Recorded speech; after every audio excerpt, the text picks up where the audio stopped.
when I come across someone that's brand new to me. That I hadn't. Well, he claimed that what's his name? Derrida stole 90% of his stuff from Levinas,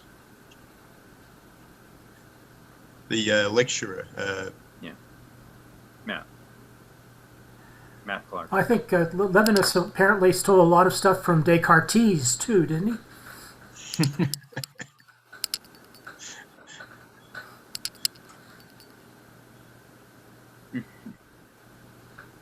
We're drowning in the sea of plagiarism, are we? Yep. I don't know. I've often heard it referred to as the dialectic. In philosophy, they don't plagiarize; they engage in the dialectic. That's true. That's true. It's kind of cruel to say that they plagiarize. They standing on the shoulders of giants. Yeah, that's right. I always think it's a bit necrophiliac playing with the thoughts of dead people all day long. Whoa. Whoa.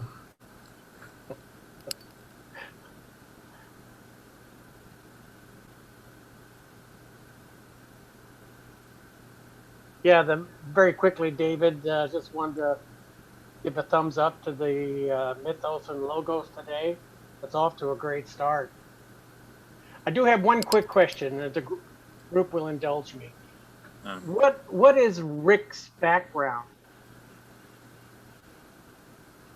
You know, I don't know specifically, but I think he owns his own business. I think it's a software company. I see.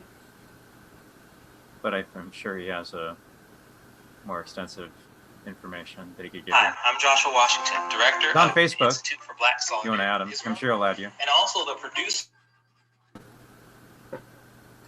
No, he seems to have some pretty good depth in the Greeks and some of the writings. That's all. It's just so I was wondering if that's his background. Yeah, he knows his stuff. He's done his homework. I'll say that for him. Yeah.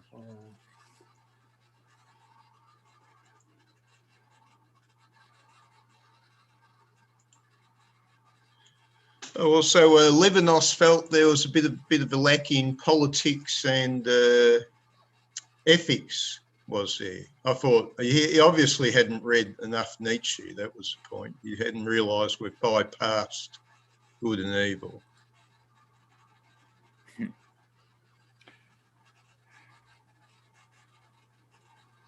I don't know. You always refer to Nietzsche as if he came and gave the definitive upgrade, and those who didn't hear that God is dead, or that we've moved beyond good and evil, haven't heard the truth yet.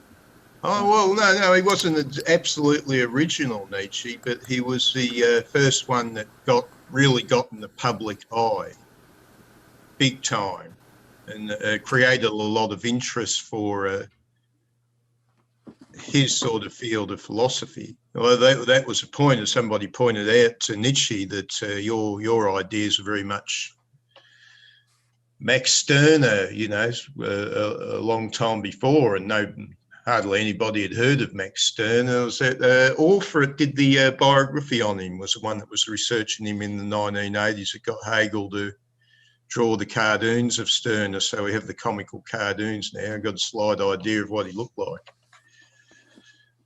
But Nietzsche's point was that in philosophy,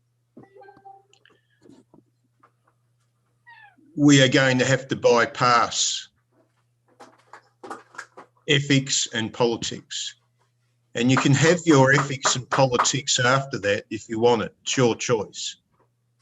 But there's no, how would you say, there's no universal rules in terms of ethics or politics. I think what he actually said in the book we were reading was that the gay science is that we do need to get rid of the old morality. We need to discover new moral principles. Ethics will be up to each individual, just like you said, Stephen. But he didn't say that morality will he did want morality in its current form to kind of take a hike, but he did say that a new Yeah, morality could that's more or replace less, it. that's what I was saying. He was saying that Yeah. you're going to have to give them a hike for a moment and think outside that box. And if you want to go back to them or change them, fine, do it. But that's the difference in his language between morality and ethics. Morality is a set style of defining good and evil, and ethics is, in Nietzsche's opinion, it's basically what man holds as good principles for action. So Yeah, I think I understand that. It's like the Roman mores, the Romans. The Romans were pretty upfront about what they thought was good and bad. However, underlying principles would use the word ethics for. So that's really what this Sartre is about. We're dealing with a Sartre document in section C. He's basically dealing with the communist objection to existentialism, saying that there are basically that existentialists are supposed to, continue supporting the Soviet Union, and in his time that was what was appropriate, and to continue to sign up to be an Antifa or any other kind of left-wing gang that seems to be the right one to actually challenge the state. And he's saying, well, we don't have to do that. We can just make decisions one at a time. So he's trying to just separate existentialism from communism and separate it from Christianity too. Well, what is existentialism, though? It's a term. Yeah, But it's freedom. It's absolute freedom. Yeah, that's true. Yeah. It's according to Sartre. my impression choice. about doing a lot of the study required. It was a reactionary movement, as in the prior reactionary movements. For example, religious revivalism was a reactionary movement against the state Protestant religions, the authoritarian Protestant religion of governments. And Romanticism was a reaction against the rise of the grey man, the bureaucrat in the 18th century. So existentialism in Kierkegaard appears as a reaction against something. I think, in a sense, that was perhaps summed up in Hegel, some of the Hegelian views. This is what Kierkegaard was reacting to. Max Stirner, well, they're all rebels. In a sense, Kierkegaard rebelled. He had his life set out for him, become a pastor, marry. He tossed that away. Max Stirner, in a sense, rebelled against Feuerbach. Nietzsche, he rebelled against the establishment. He had a nice spot in academia, and the first thing he almost does is write a book criticising Christianity and their attitudes about the ancient Greeks. He must have known that was going to get up people's noses. But what would you say on that, James? Who are you talking about? Nietzsche, when he wrote The Birth of Tragedy, he must have known it was a book that was going to upset a lot of people. Yeah, I didn't read it. I don't know. I only read the excerpt that we had to read. I don't know. The report from Matt's lecture was that it was not very accepted in the academic field, and that and like you said, so I can't comment it because I really haven't read it. Okay. Anyway, it's fairly simple. You're reading The Birth of Tragedy. Now, I can't say I comprehend the work. I'd have to go over each sentence several times and then cross-reference them all. Very long project for me. I imagine Nietzsche had that sort of mind and he could just plough through that sort of stuff a lot easier than I can. But you come up with passages that are critical of Christianity, which almost can treat Christianity with contempt. Just on that alone, he's working in the university. He's got a job that the university is going to say, well, we're here in support of the great Lord Jesus Christ, and he's there, sticking the knife into Christianity. Well, bang, he's in trouble straight away. So I'd have to say he must have known he was stirring people. Well, he was being a stirrer, a rebel. Okay, well, let's put Nietzsche and the Christians to sleep for a while. Not literally. No, nobody here will go to sleep. Throw them in the arena if you like. But let's talk about Sartre. One of the things that sort of is interesting about Sartre, is that he borrows a lot of ideas from Heidegger. This idea of like radical human independence, self-determination, being radically free to determine your own self.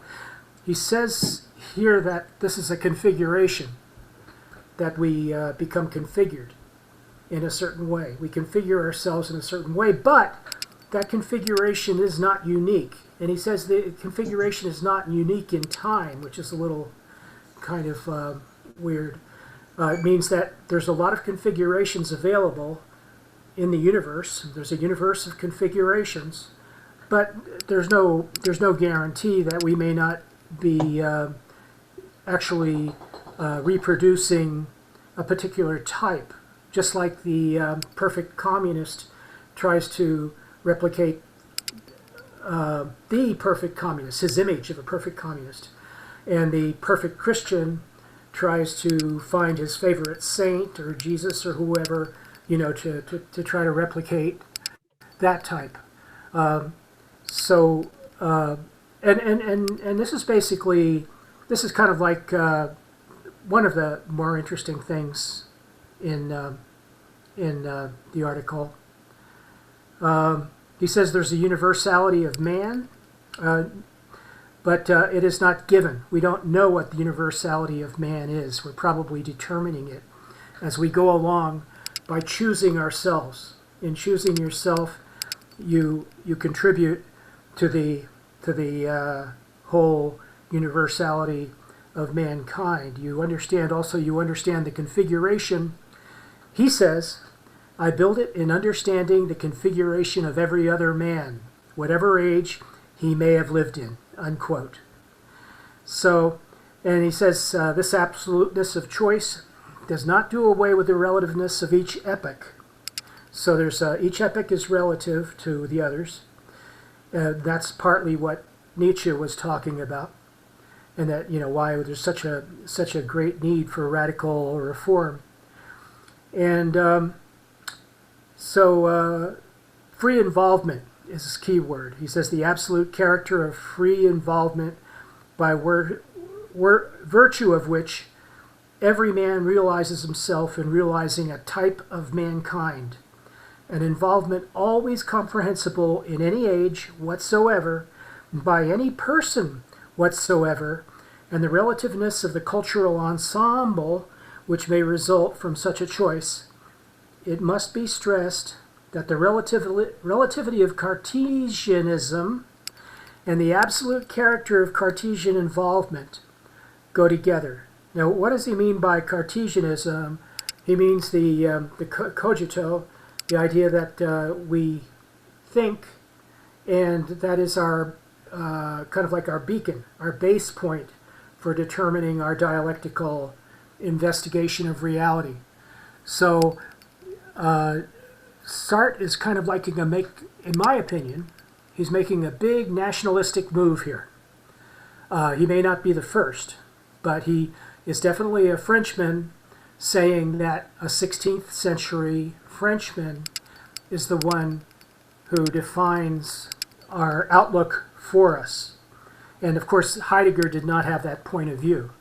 He said, Descartes, fine, interesting, subjectivity, analysis and idealism, and we're going to put it to sleep over here. We're not going to talk about that. And of course, Sartre wants to bring Descartes back because he's He's very much wants to borrow the methodology. He wants to take the methodology of dialectic, and not just dialectic, but the methodology of partly dialectic, but mostly phenomenology, and that he learned from Husserl, and bring that into the and Marx. He's a little bit dialectical, and bring that back into the philosophical conversation at the top. So he's getting rid of Heidegger's methodology of primordial ontological analysis. In other words, pre-existing priorities for things, but ordering the things in a universe of relevance that causes the things to be actually obvious in their import and useful. So that Sartre is basically revising that methodology, going back to a more phenomenal approach, trying to go back at least to a more phenomenal approach. I know just very little about that, just because I watched a video about the first 2 chapters of Being in Time. And it's like very explicitly phenomenal. Oh, Being in Nothingness. I'm sorry. The book is called Being in Nothingness. And it's a wordplay on being in time. And the idea that in phenomenological analysis, you can use nothingness as a vantage point. You don't have to have ontic. Nothingness is an ontic object, according to Sartre. So that's a and probably according to Husserl as well, that nothingness is a phenomenological vantage point. And I think Heidegger actually mentions that at 1 or 2 places. He probably touches on the phenomenological base point of nothingness. So just trying to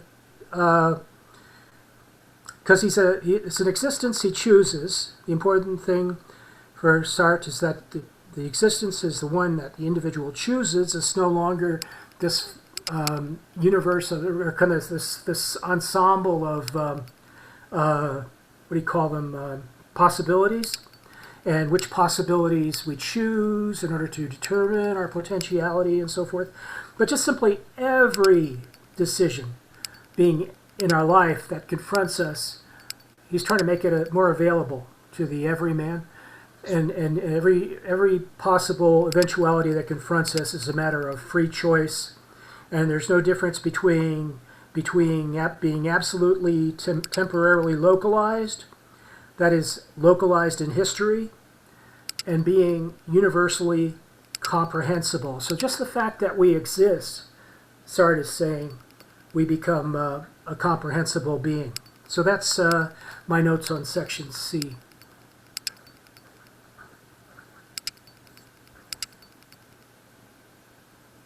In section D, he talks about Christianity, different aesthetics and Christian ideals. Shall I continue? Okay. No objections. Let me see. Did I get lost? No. Sure. Go ahead. Okay. So.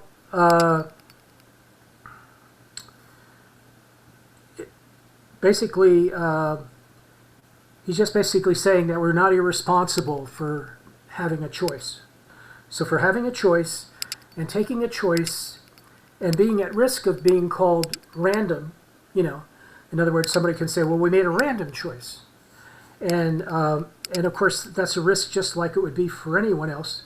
But he says that the choice involves all of mankind. The choice always involves mankind. The best example is that if you choose to have children, and when you choose to have a child, it's actually, you're actually affecting the rest of humanity for the rest, potentially affecting the rest of humanity for the rest of existence. And so that's the kind of one of the most powerful examples he makes. Why not the whole universe? Well, he's not, when he says universal, he means in terms of our thought. not necessarily in terms of a fixed point in reality or a fullness of ontical existence. He's just talking about. He's just like in that sense. He's a lot like Heidegger.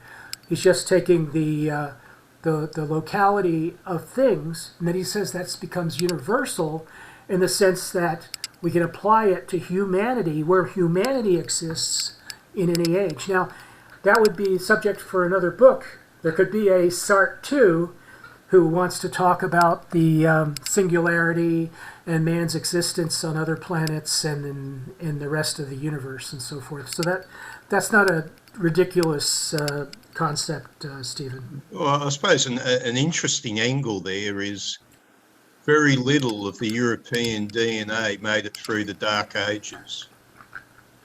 Very, very little of the European DNA survived it. So if Sartre was, in the Roman Empire and he said, "Oh, my children will affect the future," yeah, maybe sort of, but most of them got stomped. Most of them got wiped out. Most of the lines, the genetic lines, were wiped out in the Dark Ages. What's your reference for that? I haven't heard that idea before.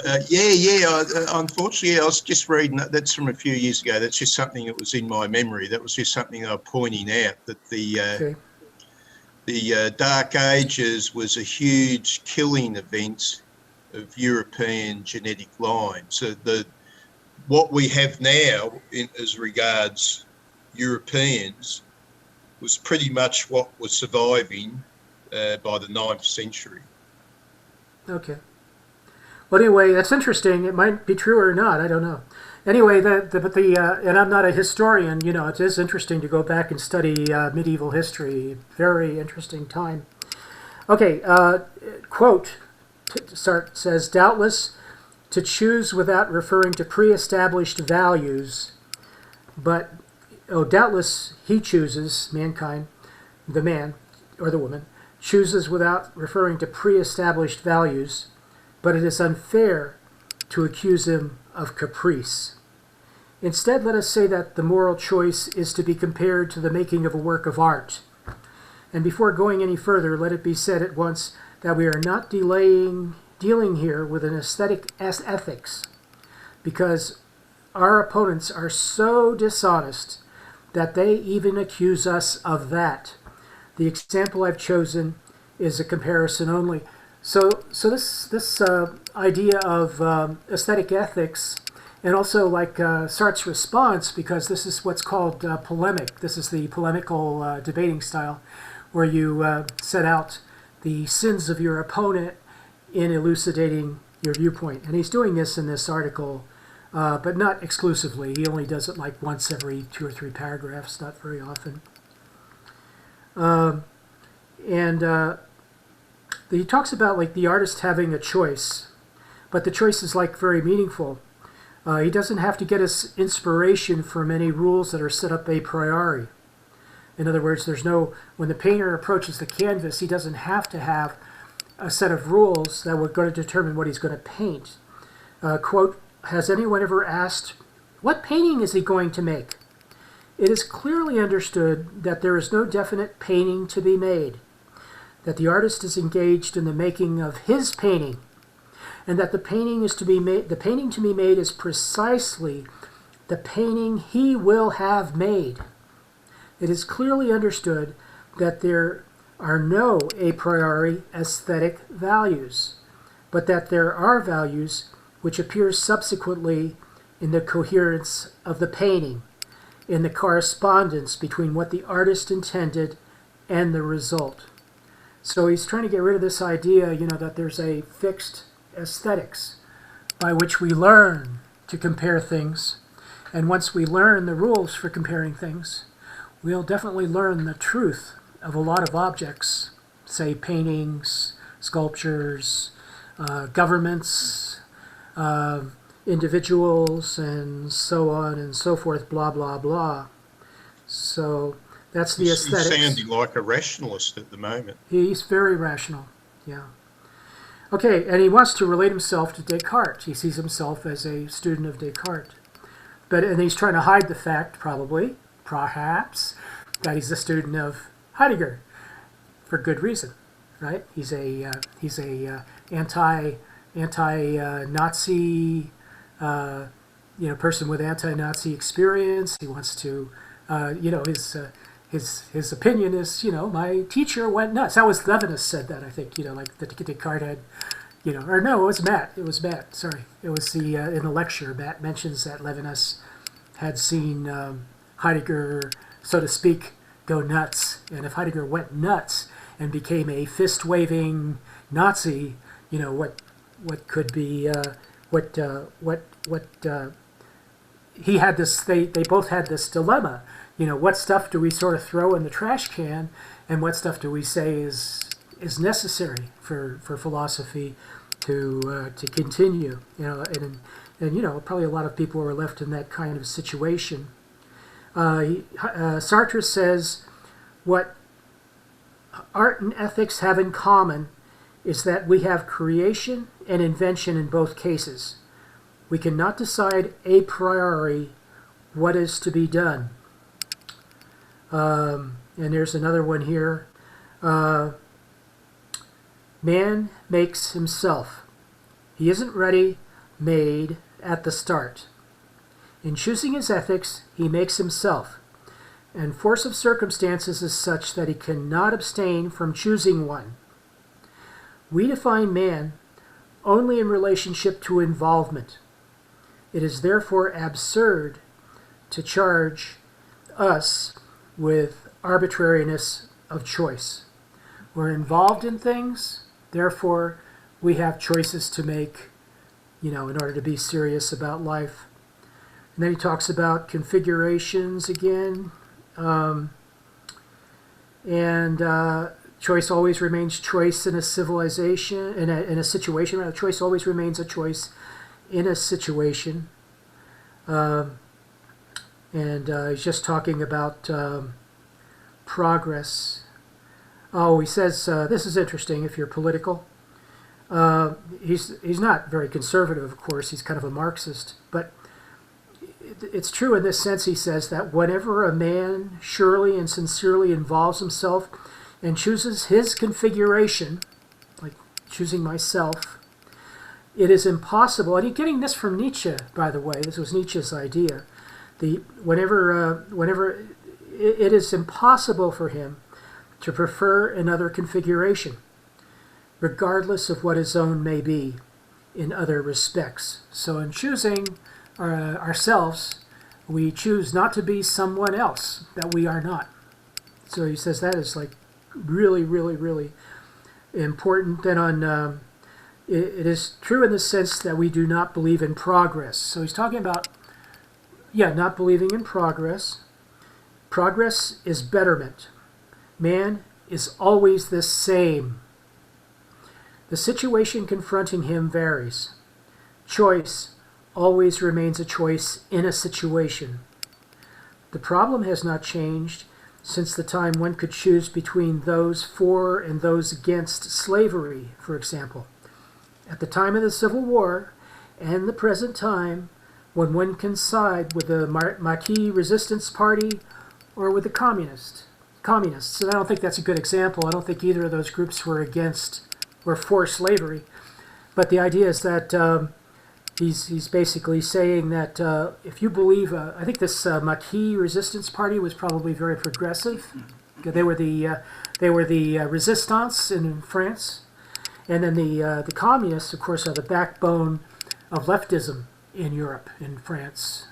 So at that time, he says no matter what your politics is, whether you want to be progressive or not, man is fixed. Once man chooses himself, he is going to remain himself, in Sartre's opinion. So sorry, James, I missed your, introduction. I would have liked to have heard that. Yeah, this is why I think Sartre is so exciting. There's lots to disagree with here. At the end of the passage, I don't know whether that is the actual title, the Gnostic Golfer. I'd like to find it and locate it somewhere in a wider text. To me, he seems to go off the deep end. He's talking about people being responsible for everything, people, deserving, everything. I can't, remember, exactly. But this is an old chestnut for Sartre. We're talking about the degree of freedom that people have. And to me, and to a lot of people, I think, he seems to state that that human beings have much more freedom than we really do.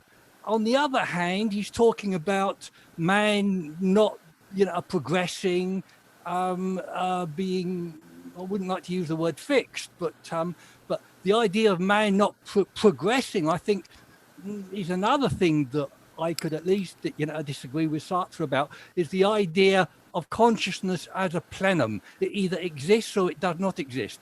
Well, I mean, this is a contentious idea. I mean, consciousness, in most people's, a lot of people's view, is, I think, a graduation. Also, I mean, we mentioned that Descartes. I mean, Descartes was an all or nothing guy. Animals one side, human beings, on the other. And Sartre seems to follow him on this. This kind of black and white view of the consciousness. But if we have consciousness or using consciousness to define what man is, then consciousness to me seems to be a continuum through the animal world in which human beings are a part. So I find a lot to disagree with Sartre here, and that's what is so exciting about Sartre. Sure. Yeah, he was very. He was dependent on the only thing where I think where that was non-factual that you said was that Sartre's idea of consciousness came from Descartes, and which is that man is conscious, and not that man that I'm not sure what you meant by consciousness as a plenum, but for Descartes, man in defining existence. And man exists, I exist, and he talks about the I, the subjectivity. So it starts with Cartesianism starts with ultimate subjectivity, and then proceeds to subjectivity, and then proceeds to through existence to be capable of learning about that existence. So. But that was a very good point. You make all those other points were really good, and especially that there's a difference between beings. Beings for Sartre are not humans. Beings are animals and trees and things like that. And he respected them. He thought they were really interesting, but he had a more Cartesian view. Not that they were mechanical, like Descartes might have thought, because he included a drawing of a mechanical duck, but the idea that they were evolving, and that they impinged on reality and universality and so forth. So they were a factor, and as a matter of fact, he had a name for it. He called them things in themselves. Yeah. He said everything that's not human is a thing in itself.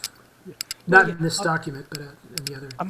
I mean, that's a problem. I mean, don't you think that? I mean, I think that Sartre was simply, mistaken about this in this black and white view that seems to go through all his thinking. I mean, his idea of freedom, for example, mankind is either free or is not. It's a very strange idea, and I'm trying to think of other examples. Right. But he's don't forget. Right, this is coming from his soldier thing. His the experience of being a resistance fighter, and the idea that if you're not free, then you're going to be a victim. You have to be not just free, but radically free. You have to be free in every aspect of your involvement. If there's any part of you, Derek, according to Sartre, if there's any part of you that's not exercising your radical freedom right now, then your absolute freedom right now, then you're basically in doubt, and you're in danger of actually falling into a state of bad faith, because you're responsible for your absolute freedom, which everybody, of course, has available to them. They only have to choose themselves, become contingent to themselves. And he would say that the argument for this is actually dialectical. In other words, I have to be myself, because in being myself, I perceive myself, and in perceiving myself, I either have to choose the way I perceive myself it's kind of like as a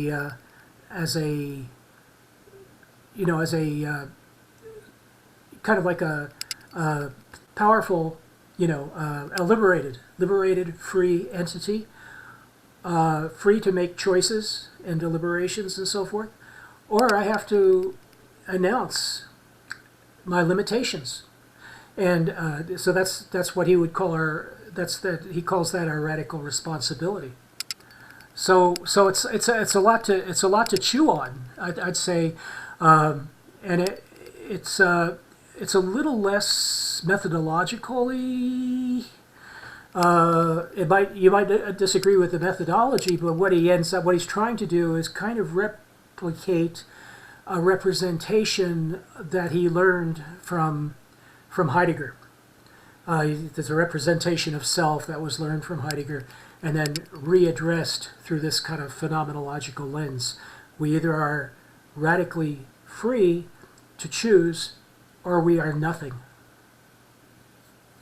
Yeah, another example that I was trying to reach in my mind was that that's the best argument I can come up with. But to illustrate this black and whiteness that I find of Sartre that other people, his disdain of the unconscious, unconscious. I mean, which is a vital part of our humanity, our psyche.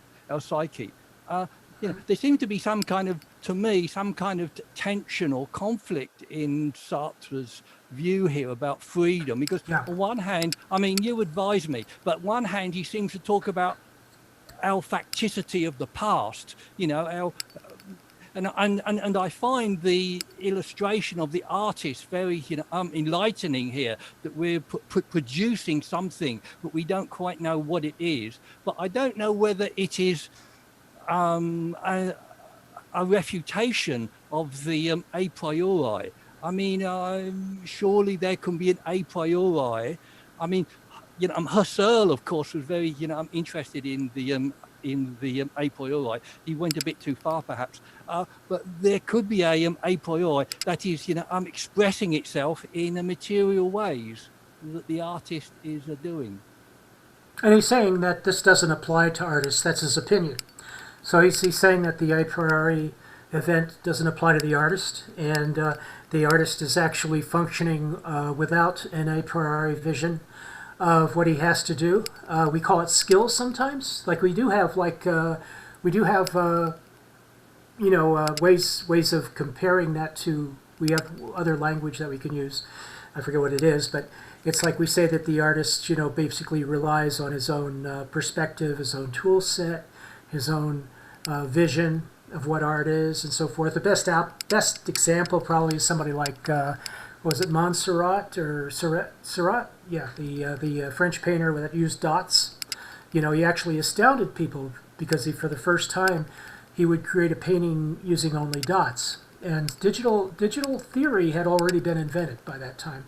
In the mid-19th century, Alexander Bain in Scotland invented digital theory. So Surratt was basically... referring to all Impressionism, or just that particular type? No, just pointillism. Yeah. Oh, right. Okay. Yeah. So anyway, the idea that you can function, an artist can function without an a priori is just an example. He's just throwing that up as an example because it's not just artists. He's saying that all of us can really, at some point, we'll have to be able to, deliver our actions without necessarily having a priori principles. And then James, and he also, James, yeah, sorry, go ahead. Yeah. Could I follow up on that a little bit? Because I'm thinking about the unconscious, and I'm also thinking about the idea that that people are, to use Heidegger's term, thrown into, circumstances, and that doesn't negate choice. It may constrict choice in some way. For example, if I were an artist and I were painting a painting and I didn't want that to be driven by my subconscious, if I believed in a Freudian subconscious, but I wanted to make a choice not to paint from my subconscious, I would probably have to do a lot of work to understand what my subconscious is doing to me. And I might never get the painting done. And, I think it's the same with any constraint that people are thrown into, or any circumstance that they're thrown into. Yet, given all of those constraints, structures, cultural, political, economic, you can still make choices within them. I think that that's consonant with basically Sartre's opinion here. The third objection, he says, if I can go along, the third objection is the following, quote, you take something from one pocket and put it in the other. That's a little bit obscure. That is, fundamentally, values aren't serious since you choose them. So in other words, once you choose something, it's kind of your personal thing. You're doing your thing. And the value is not really something that's useful to society. You've sort of like separated yourself from society to a certain extent. And this is coming from Christians, of course. And he says that my answer to this is that I'm quite vexed that it's that's the way it is. But if I've discarded God the Father, there has to be someone to invent values. You've got to take things as they are. And of course, Sartre is an atheist. So he's saying you've got to. Moreover, to say that we invent values means nothing but this: life has no meaning a priori. Life, before you come alive, life is nothing. It's up to you to give it a meaning. And value is nothing else but the meaning that you choose. In that way, you see, there is a possibility of creating a human community. So he's basically announcing here, that this radical subjectivity excludes the idea of evaluating life outside of subjectivity, outside of your choice, outside of your control, outside of your powers. So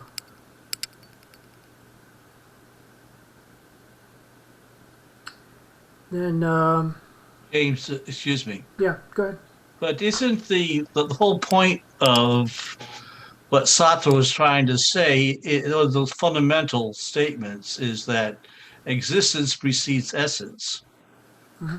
It's the very fact that there is no such thing as direction. What he was trying to do, I believe, was to get away from the idea that when we're born, we have expectations. We're born to do what our fathers did, or be of the same religion, things of this nature. And I believe Sartre quite forcefully said that, listen, what you are is who you become, and who you become is what you choose. And so it seems like what's real, at least for my own interpretation of it, I've been citing this for too long, that basically, you're on your own. I mean, he went in, as you stated earlier, throughout his life, he had he moved to the communist side of the fence. But that was a choice that he made by viewing the world as he saw it. Okay, it was neither right nor wrong. It was his personal thing. And when he says, like, something to the extent of, when you make a choice or you become a person, you bring it into the world. But I mean, that's the kind of thing that always happens. Every time we have an action, we bring that action into the world. That many times people have never thought about that action, but because you did it, it becomes part of the world. So that is, in a way, our behaviors, our thoughts, and so forth are our legacy to the earth. And I think that's a fundamental part. It's fundamental, as far as I know about existentialism. I'll just leave it at that. But let me just say briefly about subjectivity. When Sartre wants to talk about subjectivity, he talks about it all the time in terms of his two. And I excuse myself for not reviewing my vocabulary of No, it's fine. existentialism. That was me talking about There is the who we are as an everyday person without thinking, and then there's the person who we reflect upon, and that reflection on who we are is always in the past. So that his statement is that you are never truly in touch of who you are, because who you are, who you thought you are, no longer exists. You're somebody else.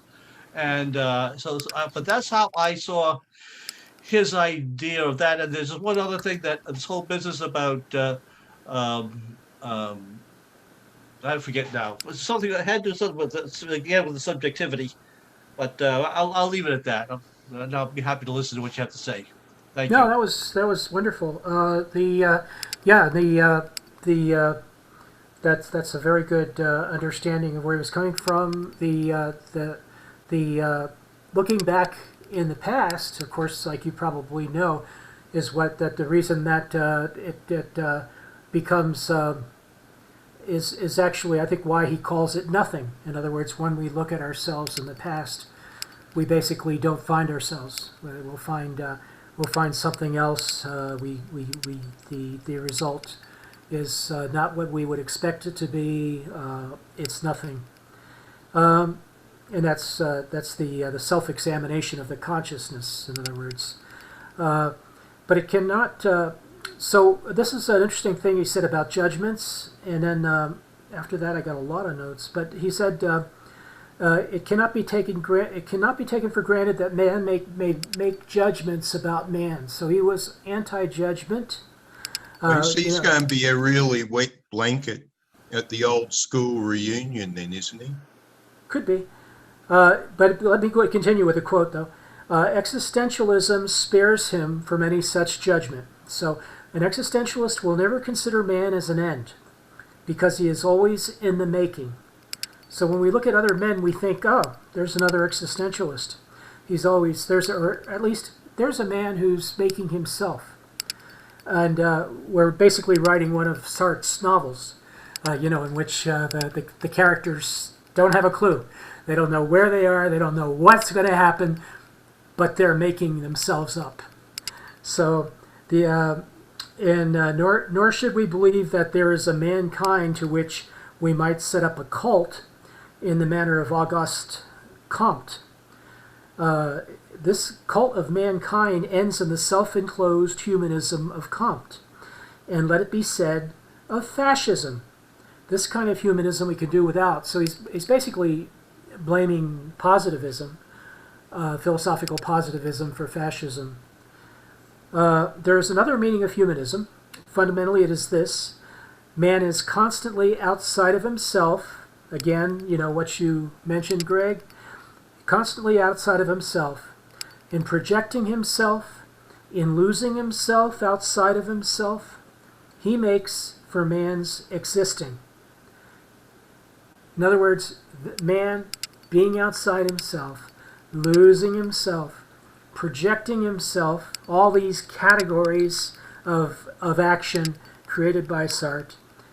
It is by he makes up for man's existing, and he makes man's existing, and on the other hand, it is by pursuing transcendental goals that he is able to exist.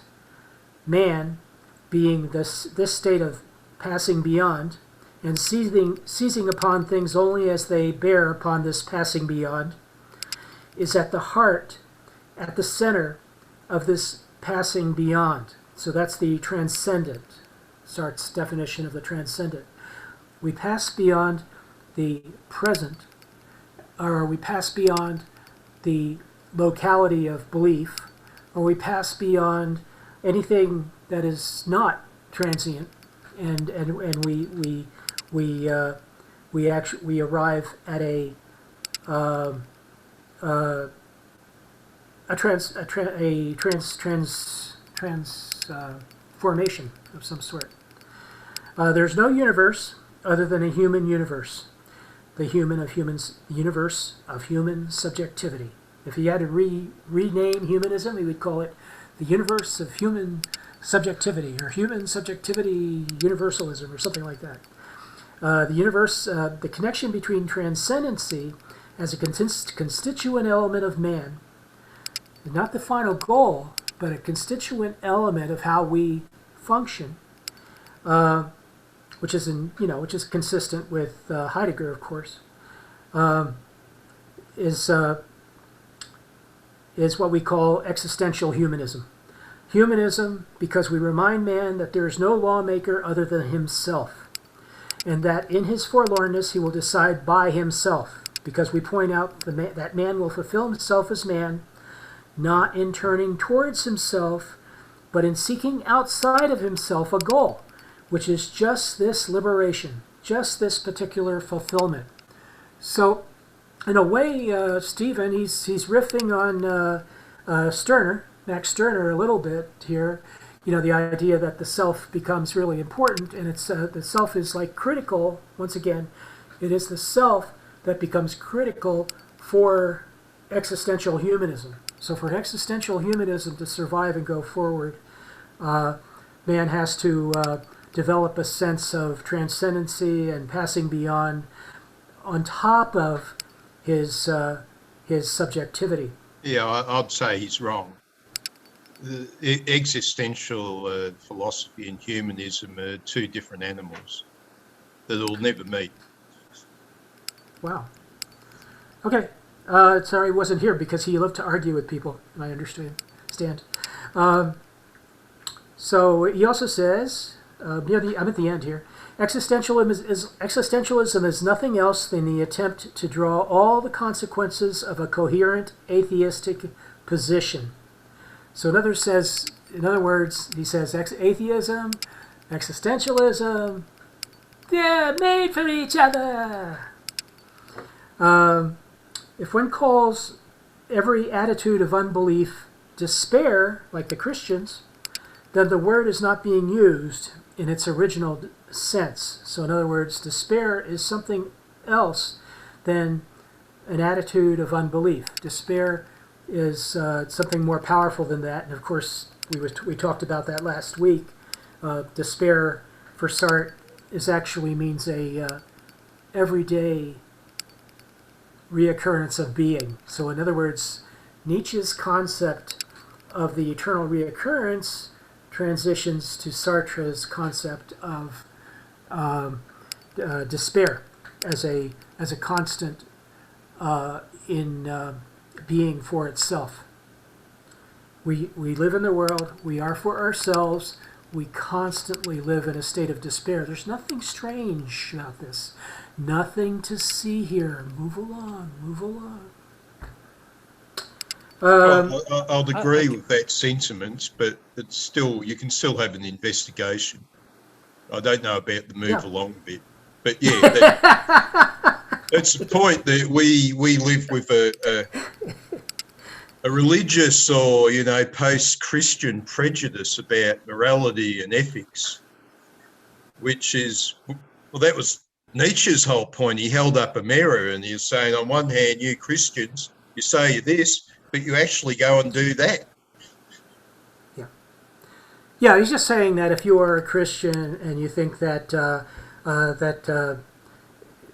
existentialism is making a big deal about showing that God doesn't exist, it's not even that at all. He says it's just simply saying that if God did exist, it would change nothing.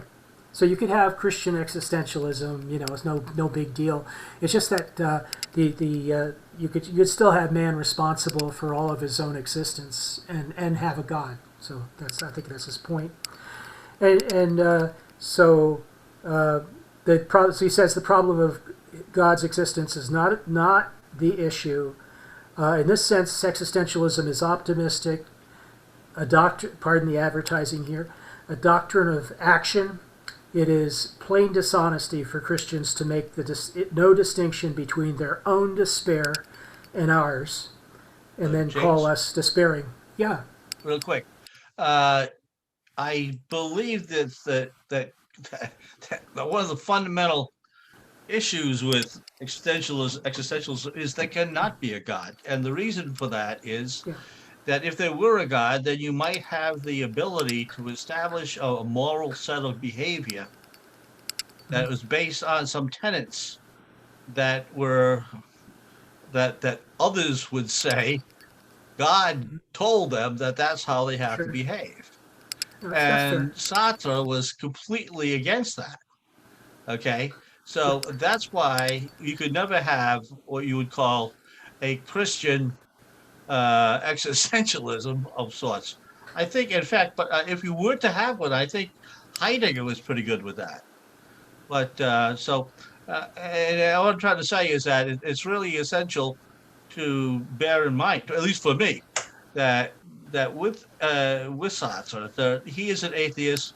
There is no God. There is no heaven, and life is what you see, and it's your choice to create what it is. And that's a lot of what was said in terms of how you go forward with existentialism, and that's why I believe he became a communist, is because I felt that he was thinking in that era, which would be like the 1950s, that they were looking to change the world away from the capitalist system, and people had definitely negative ideas about capitalism at that point, and he wanted to see a change for a more human type of civilization. He wrote a book. He wrote a little article which was kind of funny. It was like existential is a humanism, and then later on he saw. There you go. Later on he rejected it. Sorry. It's very similar to this article, anyway, actually. but it is, but that whole humanism thing is it has to be understood not in terms of some type of moral umbrella that shields us from evil, but rather it is something that is within us as human beings that we elect and choose to behave to go forward. Right. That's it. Yeah, So I think that's a good point. I think the only thing that once again, this idea that we make what we are in life. So in other words, life is not presented to us. We are the maker of life as we know it through our existence. And that's where he would kind of like disagree in his humanistic philosophy. And the main point he's making here... I would disagree here. I think the trouble with here is he's just getting into too many absolutes about existentialism or autonomy. He seems to be gearing over into an absolute autonomy. And from my perspective, what I saw Kierkegaard or, even Nietzsche or any others, they were just grabbing a bit of, trying to grab a bit of autonomy for man. And somehow he's gone right over on the scale to absolute autonomy, which is pretty silly. Really, that's like we're gods or something. I mean, when people talk about atheism, which particular god are you atheist to? I think absolute autonomy is not that radical if you consider it in terms of subjectivity. So in other words, if we look at the whole history of subjectivist philosophy with Descartes, disappearing the body and disappearing the contraption. Meditation's one. Descartes disappears the body and disappears everything, and then finally finds God. Near the end of the essay. So this kind of radicalism, radical subjectivism, is a tradition in French philosophy. Kind of Sartre is to a certain extent playing along, but as you know, there's some German philosophers that are radically subjectivist also. So it's not just limited to the French perspective, and yeah, that's all. The absolutism, or the absolute nature of subjectivity, and the absolute nature of decision making and existence and so forth are very important key to his thinking. Not necessarily right or something we would agree with individually, but just simply something very important to note if we're studying the whole body of work that constitutes German philosophy and French philosophy and existentialism. And this is where Levinas has there's a big difference in the view of Levinas. So Levinas believes that subjectivity is not absolute, that it is the others. Now Sartre recognizes the others, and he thinks they're in the same dilemma that we are. He believes they're equally absurd, equally not the word absurd's not his word, but equally in despair, equally in need of making choices, and representing their being in the world in Heideggerian terms, but the Levinas, I think, brings us back to the importance of the other perspective. So the other perspective and the other existence and all of that framework that grows up around the infrastructure of otherness. So I think Levinas begins to talk about that. I think that's where you're kind of the direction you're going in, Stephen, is there's an infrastructure of otherness, and there must be some kind of a good framework that's compatible with Sartrean dialectics that would help us analyze the infrastructure of otherness and how it impinges so much on our consciousness. I'm not talking about other beings necessarily. When I talk about clawing back some autonomy from everything, the entire universe, not just from necessarily other beings, but the entirety. Can I offer Stephen a thought on this idea about existentialism and humanism? In the piece that he wrote, Existentialism and Humanism, he put forward an idea of humanism that we may not frequently consider. We think of humanism as a compassionate, perhaps empathy, perhaps a caring for our fellow humans. That's the sort of the concept or the idea you frequently heard. But Sartre had something other in mind, and if you'll indulge me, I'll read this from this Existentialism to Humanism.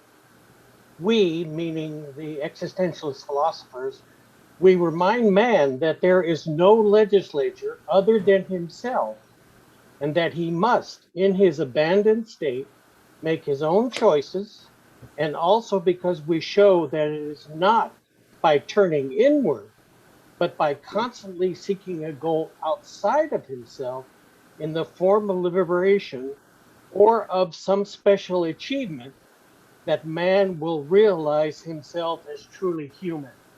Now that's what Sartre had in mind in defending existentialism. Yeah, okay, that's getting a bit towards the absolute idealism again.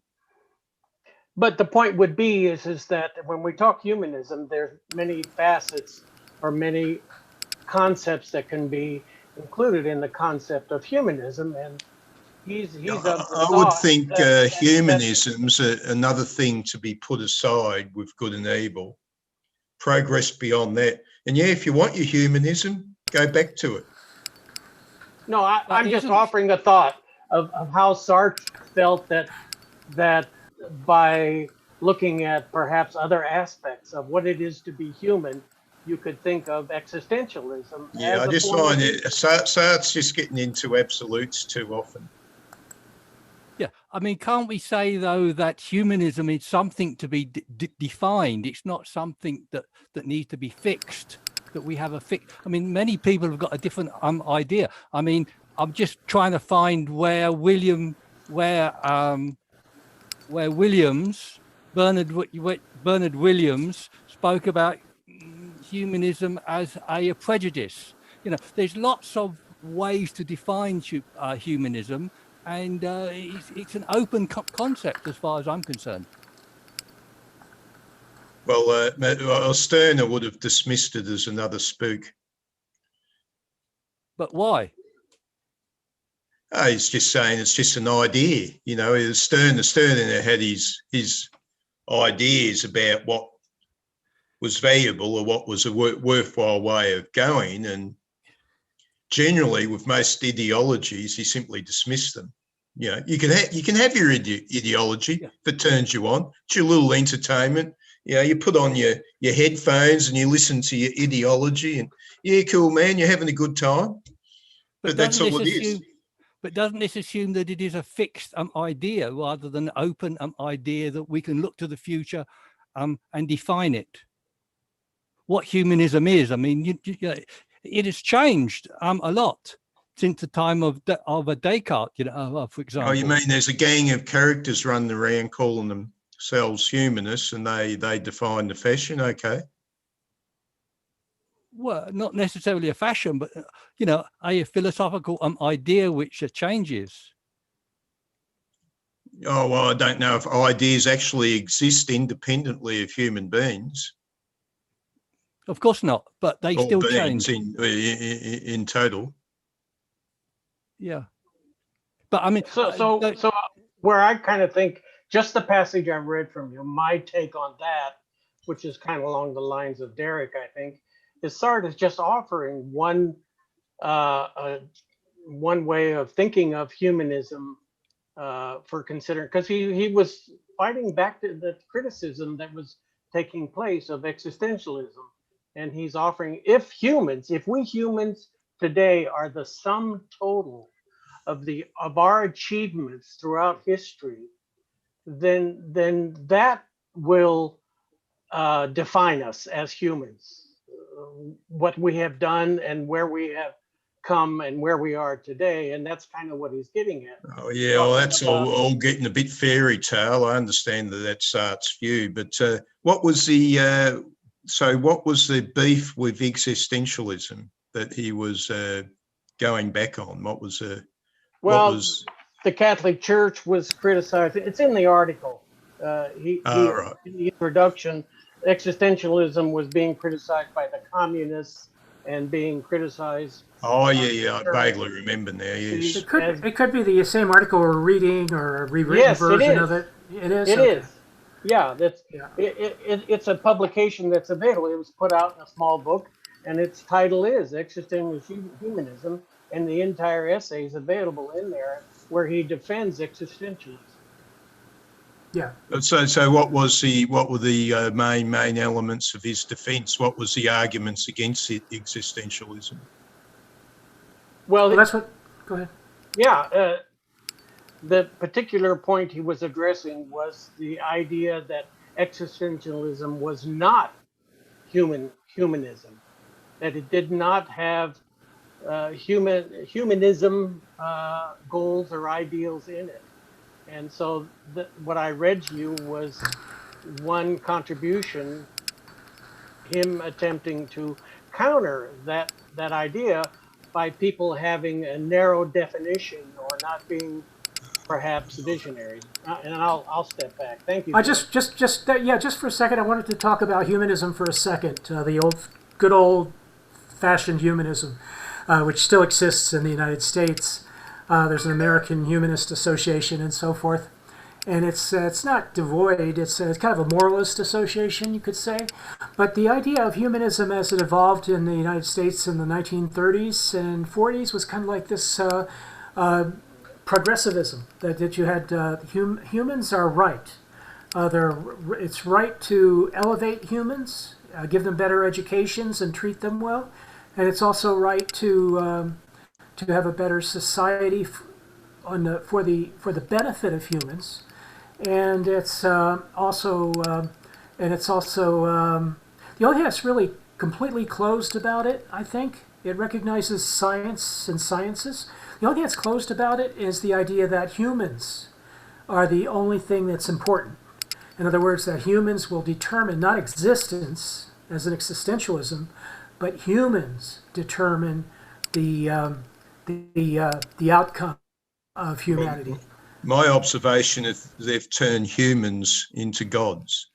And I just find that annoying when I listen to their lectures. Yeah, I'm sure. That's great. Yes, sorry. Go ahead. Yeah, just a point. I'm trying to think of his name. Peter Singer criticised perhaps or implied a criticism of humanism in implying that it was a form of speciesism, to put human beings to the fore without good reason. Yeah, I agree. I would like to add that as a member of the Humanist Society in Philadelphia, I would like to say that the gist of it is, as I believe as you had said earlier, James, simply that it's about human beings. And to think that somebody like Sartre, when Sartre writes something, of course there's a humanist part to it because he's a human. And as a human, whether you like it or not, you have certain predilections, and that's just simply the way it is. So I think that what's interesting to me about this in terms of humanism is who is to define the nature of what the boundaries might be to be called a humanist. In much the same way as we see today, as you were saying, James, about progressives. I mean, are you a progressive? What, do you have to have healthcare for everyone to be a progressive? If you're for healthcare and not for abortion on demand, you have to fall out of the club? People have these labels for things. Right. But fundamentally, there is an understanding, I believe, with humanisms, is that people are in the favor of human beings, that they would have the fundamental aspects of life being looked after to them by the rest of society. And something less than that is, I don't really know how people, maybe there should be more adjectives used to precede the word humanism. I don't know. To me, the question to me is, what does it mean to be a human? And then, around. I mean, being human, is that they primary? I mean, Roger Scruton contrasted humans with other persons. He said that, I mean, I don't believe in angels, but he said angels are persons, but they're not, are humans. You could say the same thing about beings from another world, super, intelligent beings, are more advanced than us. They're not humans, but they might have things to teach us. Great. Just wanted to make a confession. I belong to the Humanist Association of Las Vegas, so I have to talk to someone. So that's. Can I ask for clarification? What I'm getting from this discussion is that what Sartre objected to was predetermined doctrine. Christianity, at least as commonly understood, is steeped in doctrine that precedes the individual. The individual is a baby and is baptized into a religion, and then, is expected to adhere to, an elaborate set of doctrine. I would think that humanism may have some of the same traits. And it seems to me that if you are constantly becoming, if you are not what you were yesterday, if that becomes nothing and what is being is what you are right now, then the idea of doctrine is simply a constraint on one's freedom to choose. But that then seems to call into question this notion of the human being in Sartre's mind. And I don't know how to harmonize the idea of that radical kind of becoming and radical freedom with the idea that man is always the same, that, you know, the human race has some meaning. And I just wonder if anybody can harmonize those two ideas. I think they're contradictory. But go ahead, Derek. Yeah. I mean, to me, I mean, there are. I mean, it depends how we define what human beings are. I mean, Sartre defined, consciousness, which is a way of defining humans. He said the being of consciousness, value is the being of a consciousness. And again, choice, I think he said something like choice is the being of a consciousness. So we're getting some very fundamental, a principle, some basis for what it means to be a conscious being. It's a conscious being. For Sartre, was a consciousness that brings value into the world simply by being, in the world. A being that is free, a being that is that has choice. I mean, these are, to me, a priori, principles of a consciousness. Now, the question is, sounds like a lot of idealism to me. No, not at all. I don't think these are ideals. I think these are fundamental, principles. Like in science, we would have causality. Yes, causality. Yes. Okay. I mean, causality is not, idealism, but it's a fundamental, principle of physics. So I think it's a question of the material of contrasting the formal content, as Kant might say, of a principle, and the material, content, or the expression of it. And that material content, that is the difficult part, I think. I mean, they're both quite difficult, but I think, to me, it, at least following Sartre to some extent, the formal content is can be seen. I might just put something. I was at a humanist lecture. The lecturer, Brian Ellis, is a very long-standing Australian humanist. And during the lecture, he said, individualism is evil. He was very much a proponent of collectivism, very, very Marxist in his outlook. So I was wondering what our fellow humanists here would say about the concept of individualism is evil. Go ahead, humanists. You have to defend yourselves now. You're on trial. Who is it? Who is the humanist, right? And we're doing a lot of talking about humanism suddenly, but it's true. Not everybody considers themselves a humanist. I begged off. I said, I hang out with humanists. How about that? But no, it's just like Sartre being a Marxist. He got tired. He used to hang out at sidewalk cafes a lot, talking to other intellectuals. And then people would gather around them, because they were so excited and they were arguing so much and everything. And a lot of these people were Marxists or Christians. And he got sick of this. He got, in other words, part of the reason for him writing the essay was to get the Marxists and the Christians to leave him alone for goodness sake. I mean, what I'm just wondering, is that they're the humanist position? Individualism is evil. Well, I mean, depends again what you mean by individualism. I would like to present individualism as an a priori fact of a consciousness, that I am a individual, and there is the problem of other minds, that I can only be myself. I cannot experience the experience of other people, and in some ways I am a solipsist. There is only me. I can only experience me. I can only experience my world. So individualism, from that a rarefied view, is an a priori fact of a consciousness. Okay, sorry for bringing in too much humanism here. Oh, think I want I to think ask. I just want to ask if anyone got into the Levinas article, Levinas essay. Has read that essay on. I think it was infinity. yes, yes. So it was an essay on. I'm trying to figure out what it was called. Oh, I can just go back. Yeah. So it was called Philosophy and the Idea of Infinity, and it's like I read the first section. I got involved with trying to solve a problem on my iPhone, so I was talking to Apple most of the afternoon, half of the afternoon.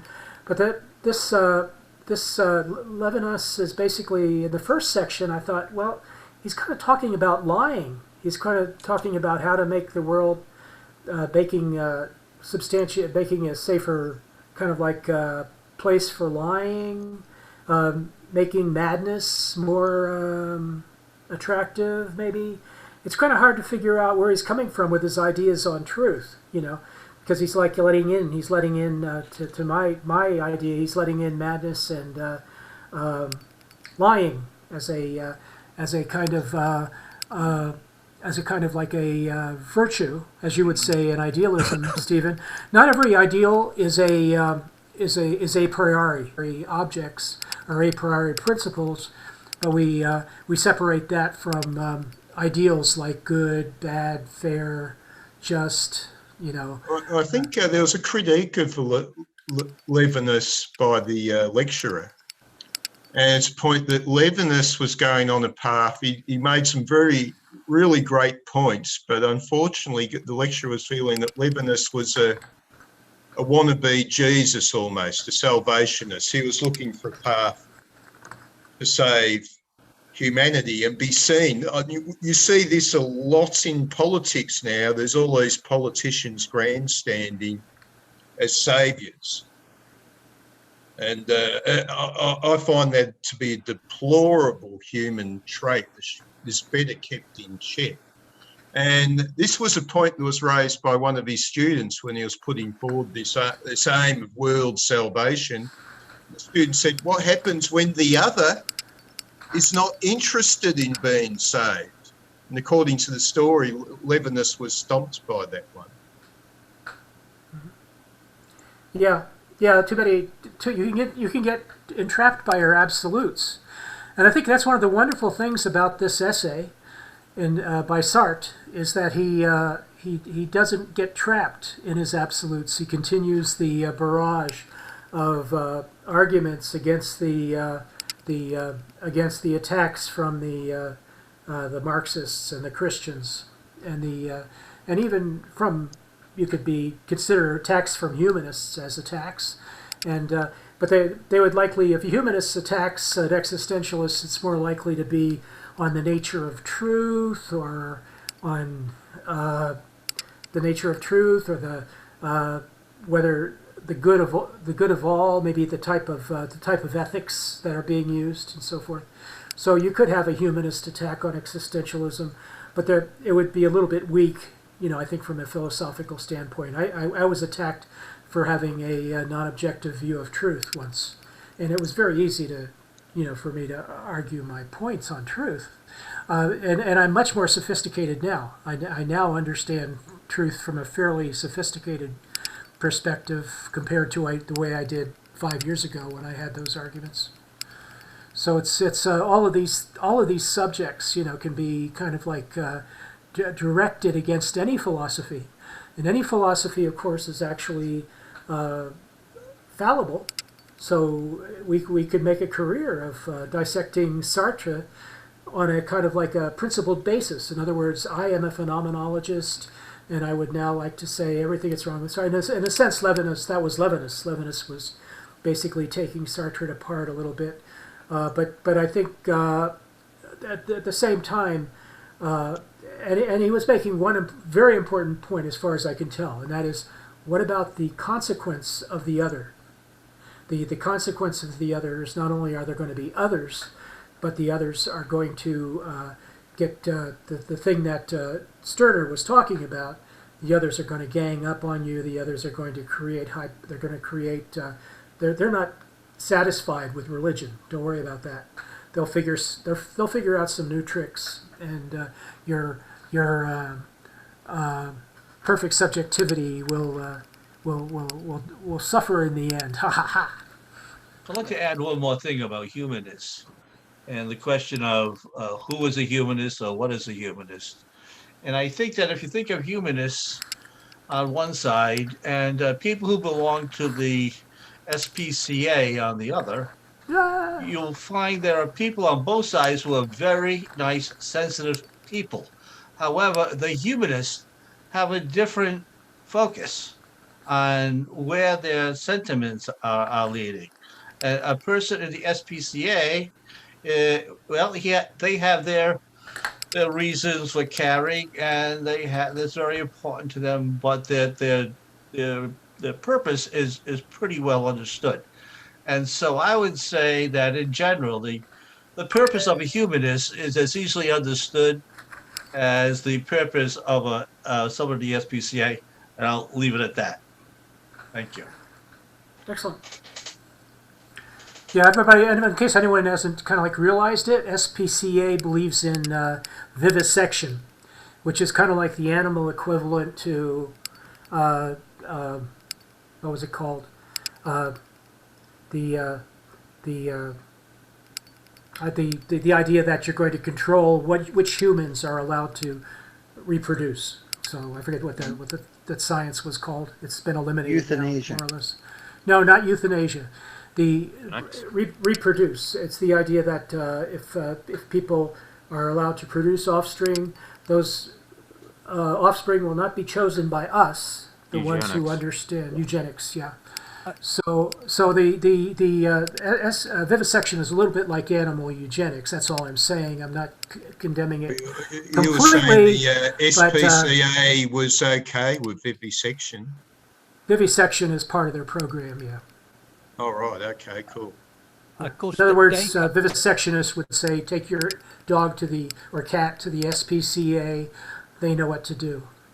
And speaking of eugenics, I think it's always interesting to read in the paper today where the state of Tennessee has banned abortions of Down syndrome children. And so that is, in a way, very much like eugenics. But the reality is that I forget how many abortions were made for those women who found out that they have a Down syndrome baby. But anyway, thank God I'm not a moralist. My name's not Solomon, and so I have no way to do it. But I just thought that was interesting when you talk about eugenics, how it applies not just simply to animals, but it's very much alive in the human community today. Yeah, following the conversation here, I mean, I haven't read much of Levinas, but it seems what people say about him, he's very interested in ethics and the other person, which is perhaps a failing of traditional, existentialism. So it seems to be a useful, existentialism. Extension of, existentialism. I mean, I'll just add a small, ancillary point that, I mean, previously I was undecided whether Levinas was a existentialist or a postmodernist, but now it seems that he is a existentialist. I don't know whether you'd like to say anything about that, James. I don't know the truth. To be honest with you, I consider him a little bit postmodern-y, but not necessarily. And like I've gained a little bit more respect for him from the little bit of reading I've done and listening to maybe a video. I do have and I listened to Matt's lecture. I do have the idea that Levinas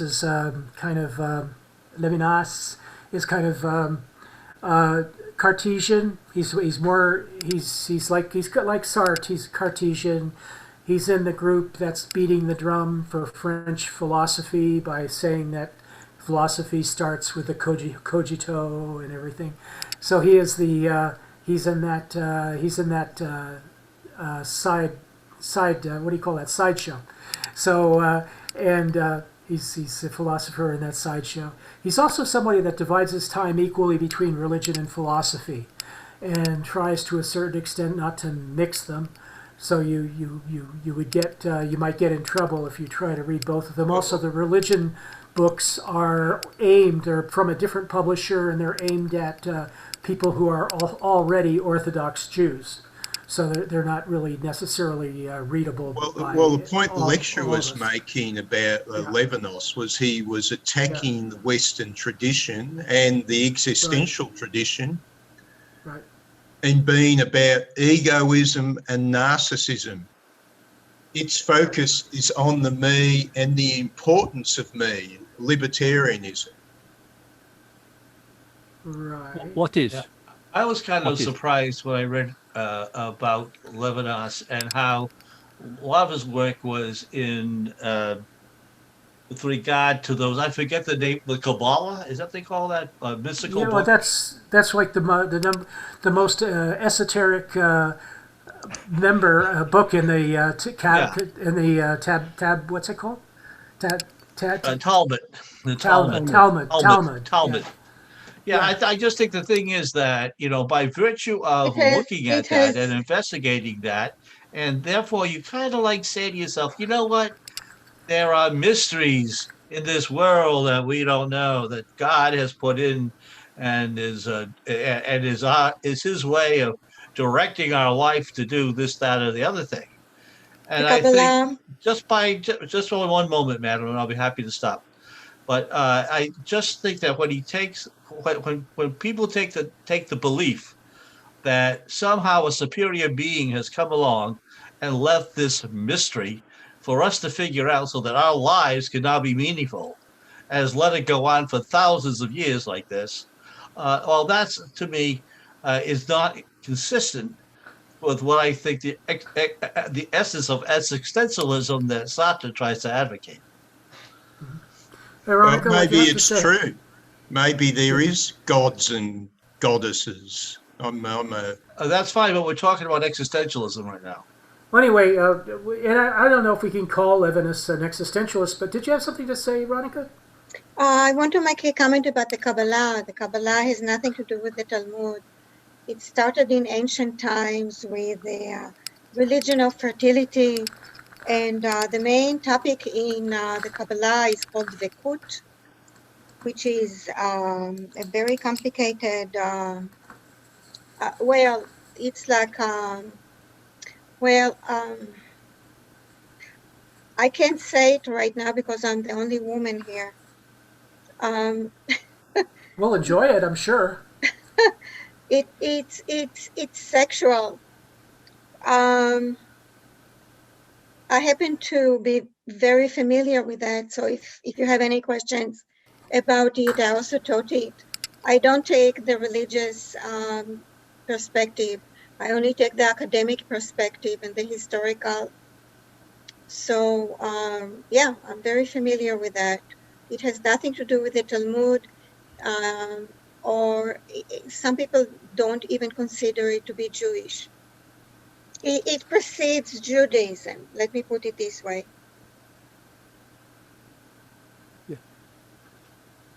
When I see the religious aspect of Levinas' thinking, the question I have is religion corrupting his thought, or corrupting our thought, or is it, informing it?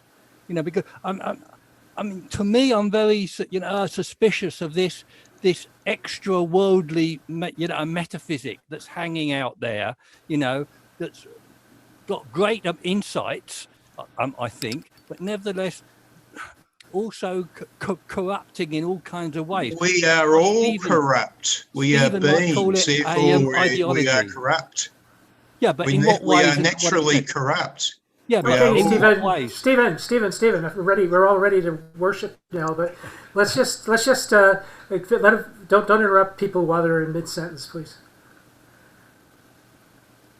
Anyway, go ahead. Yeah, I don't have anything to say about that. The idea of there's a corruption. Yeah, everything could be corrupted. Everything could be wrong to begin with. In other words, I've always disliked Descartes. ever since I speed read my way through the treatise on method and then the six meditations, I kind of like, holy shit, what kind of crap is this? I like the treatise on method, of course, but because there's a little scientific method in there, bacon, it's coming from bacon, right? Yeah. It's like science fiction. Reading the first meditation is like science fiction. So it's like what is he saying this stuff for? Make him stop. So I'm kind of like Pyrrho, I'm a purist. So who doesn't believe that there's any truth at all? Just because the basis of existence is unstable. So don't trust anything. But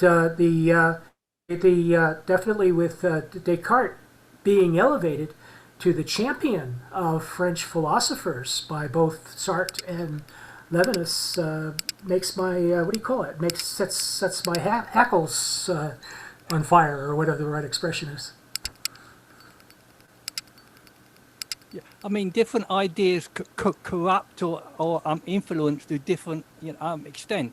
Whether it's the idea of God or the concept of mind or the price of eggs, they have different effects. And the idea of God is such a powerful idea for humankind that you wonder if some people can never escape. As Sartre indeed said, that you can never escape. You throw out the idea of God and you find him in the abasement.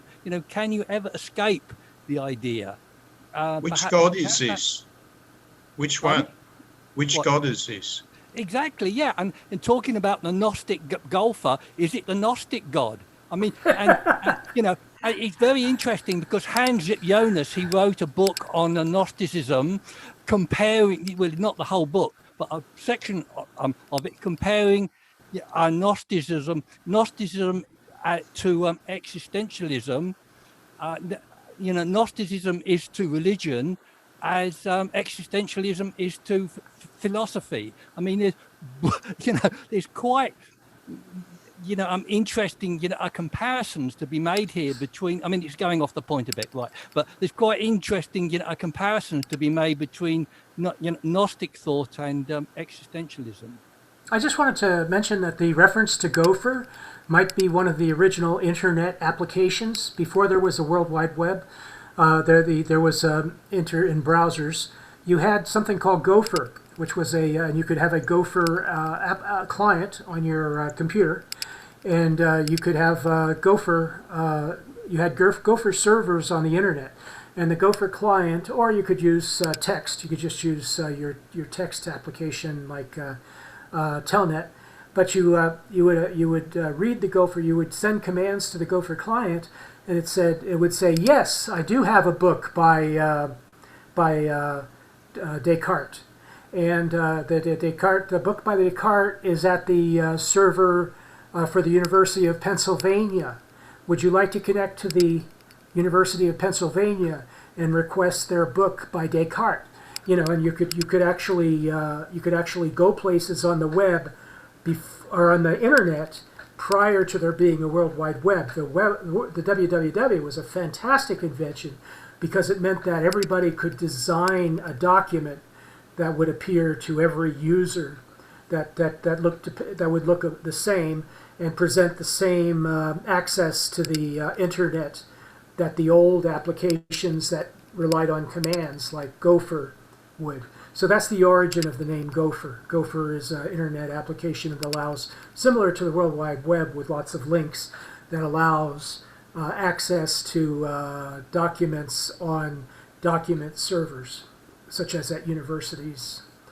I was just going to criticise the concept of God. There's so many concepts of God. It's like Windows version 3.11, and these religions supersede their ideas with their new operating system for God, and Islam might do it to an extent. So when people use this big word God, I don't know if it's really facilitates anything, because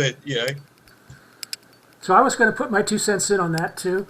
So since I already jumped ahead of me, God is a kind of, like Nietzsche said, could be construed as a habit. In other words, we get into a lot of habits. We develop habits of reference. When we don't know what caused something, God's will. So we sort of like get into habits of thought. Habits of thought are not all self-created. Sometimes they're put there, by our culture and our parents and so forth. And people that control us that didn't have maybe they had the right, maybe they didn't have the right to control us, but they were completely in control of us for part of our lives. And so that these habits become an important part of our existence. And I think Sartre talks about that probably he talks about that in probably several books, probably Being Nothingness, and maybe in some of his novels. And I'm not sure if he does in the essay. But the idea that we do things just simply because we don't have another path. We have a kind of like a referential path towards the truth, which has to go through religion, or it has to go through some new device that is construed to keep us on the path, which we don't have a right to. We don't have a right. We don't have placeholder. It means that we don't have a right to this path by ourselves. We can only have a right to this path through, say, society, or through the Constitution, or say one of the acceptable political parties that we could belong to. You're saying this in reference to God? Yeah, there's substitutes for God. We have constitutions. We have frames of political reference. Ideals. So various ideals could become subject. And they can become more than political. They can become compulsory or coercive. So to this point, I mean, Feuerbach very usefully defined God as the believer's highest value. Which I think Feuerbach said a lot about God. I think he's a seminal thinker, but defining God as the believer's highest, a conceivable value, I think is a great way to go, because you can get a lot in there. You can get a lot in that and see how it changes through the ages, etc. Well, that's the philosopher's God. Go ahead, Veronica. When we think about God, we think about something powerful, omniscient, omnipotent, and so forth. The God of the Kabbalah is a needy God. It's a weak God. It's a broken God. And he needs us to help him. That's the comment that I was going to make. Cool. So everybody been to God's what is it called? The help me page. What do they call that page where you could set up a page to get donations? God has her Patreon. GoFundMe, yeah. So anybody been to God's GoFundMe? I'm sure there is one, but yeah. Excellent. Thank you, Veronica. Yeah, well, anyway, this attachment that, all-powerful gods, that's just a particular version of God. Not all the gods are all-powerful or omnipotent. This is well, sort of annoying me that when people keep on this, you're saying jumping off at the Christian God, what was it? Christian God version 10, like Windows 10. Yeah, that's just one of them. Like that's the absolute in ideology. No, there's a whole load of versions of God out there. So when you attack God, you're going to have to attack all the versions of God. One after the other. I mean, an interesting point here, following on from Feuerbach, he said that Christianity was the highest form of religion because it worshipped the true object of value, which is mankind himself in the representation of one man. Beyond that was humanism. So I think that connects a couple of points there. That's good, James. Where to sign up? Pardon? I'm sorry, Derek. Where do I go to sign up? When am I going to sign up? No, where do I go? Where do I go to sign up? Just read my book. Oh, okay. James has been turned into a radical Sternerite. He only wants to go to the Feuerbach meeting to blow him up. No, I like Feuerbach. Bill's turn. Yeah. So, does Sartre exclude religious belief in order to be authentic, in order to be true to self, in order to make one's choices in a radical, free way? Must one forego a choice of religion? Yeah, to achieve absolute freedom. For Sartre, a lot of things are absolute. So one of the things that is absolute, which I think he's just agreeing with Kant on, is that there is absolute will and absolute freedom that corresponds to absolute will. So they include atheism as a religion? Well, yeah, because you have to be atheist, because without atheism, your will is not absolute. You've already sort of signed up for one of these But isn't atheism substitutes. another religion? That's what I mean. If you're going to dispel religion, you have to throw Right. atheism away as well, as it's being practiced Right. today. Well, Correct go ahead, Veronica. Correct me if I'm wrong, if I remember correctly. I believe that Kierkegaard said, with God, everything is possible. And Sartre just took the God out and say everything is possible. Actually, he makes a reference to that. He doesn't say that, it's not literally true, but he does say that we are the only ones that can possibly make things possible. Stop lying about it. We are the ones that make possibility happen. Well, one of the things that I think that's puzzling about that whole thing, about Bill was talking about being an existentialist and where's religion and all that, and when I think about it, I mean, I agree with Sartre that you exist and then you become who you want to be, but given that, why wouldn't it be that a person, once they are born and once they are out in the world and once they're looking around and once they're trying to figure things out, and after they become an optometrist, they decide, you know what, I think God exists. So it would seem that if you understand the responsibility that you took for yourself to say that I'm going to believe that God exists, then perhaps under those circumstances, it might be possible. I've just thought about this very second, that may be possible to actually be a religious person, that is to say, a God-fearing person, and be an existentialist at the same time. Yeah, was that Kierkegaard? Go ahead. I think, again, it's been many years. The way to understand Sartre's possibility is to understand how he sees time. We see time as a line that started in the past and is moving into the future, right?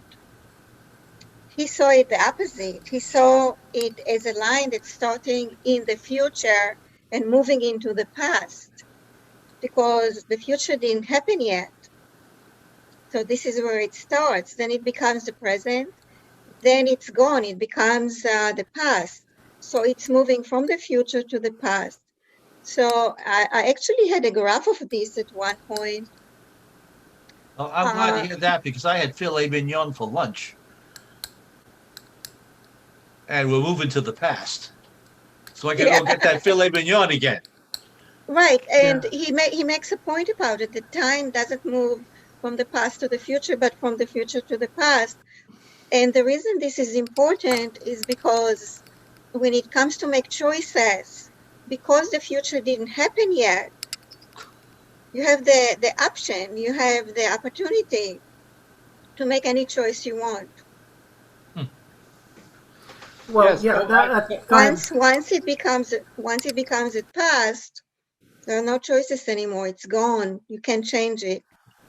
Yeah, so that's why. Go ahead. That's why I asked the question about, why would he insist that one be an atheist? And I always try to harmonize these things rather than discard Sartre with my criticism. And to me, the harmonization is that he's talking about religion as he understood it, as most people understood it, as a set of doctrines which must be adhered to intellectually. and therefore which exclude choice. They exclude freedom and free choice.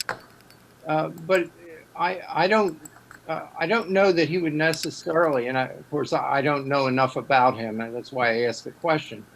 But it seems to me that if it's all about instantaneously having choice, and as Ronica says, you know, in this new present, which has no future,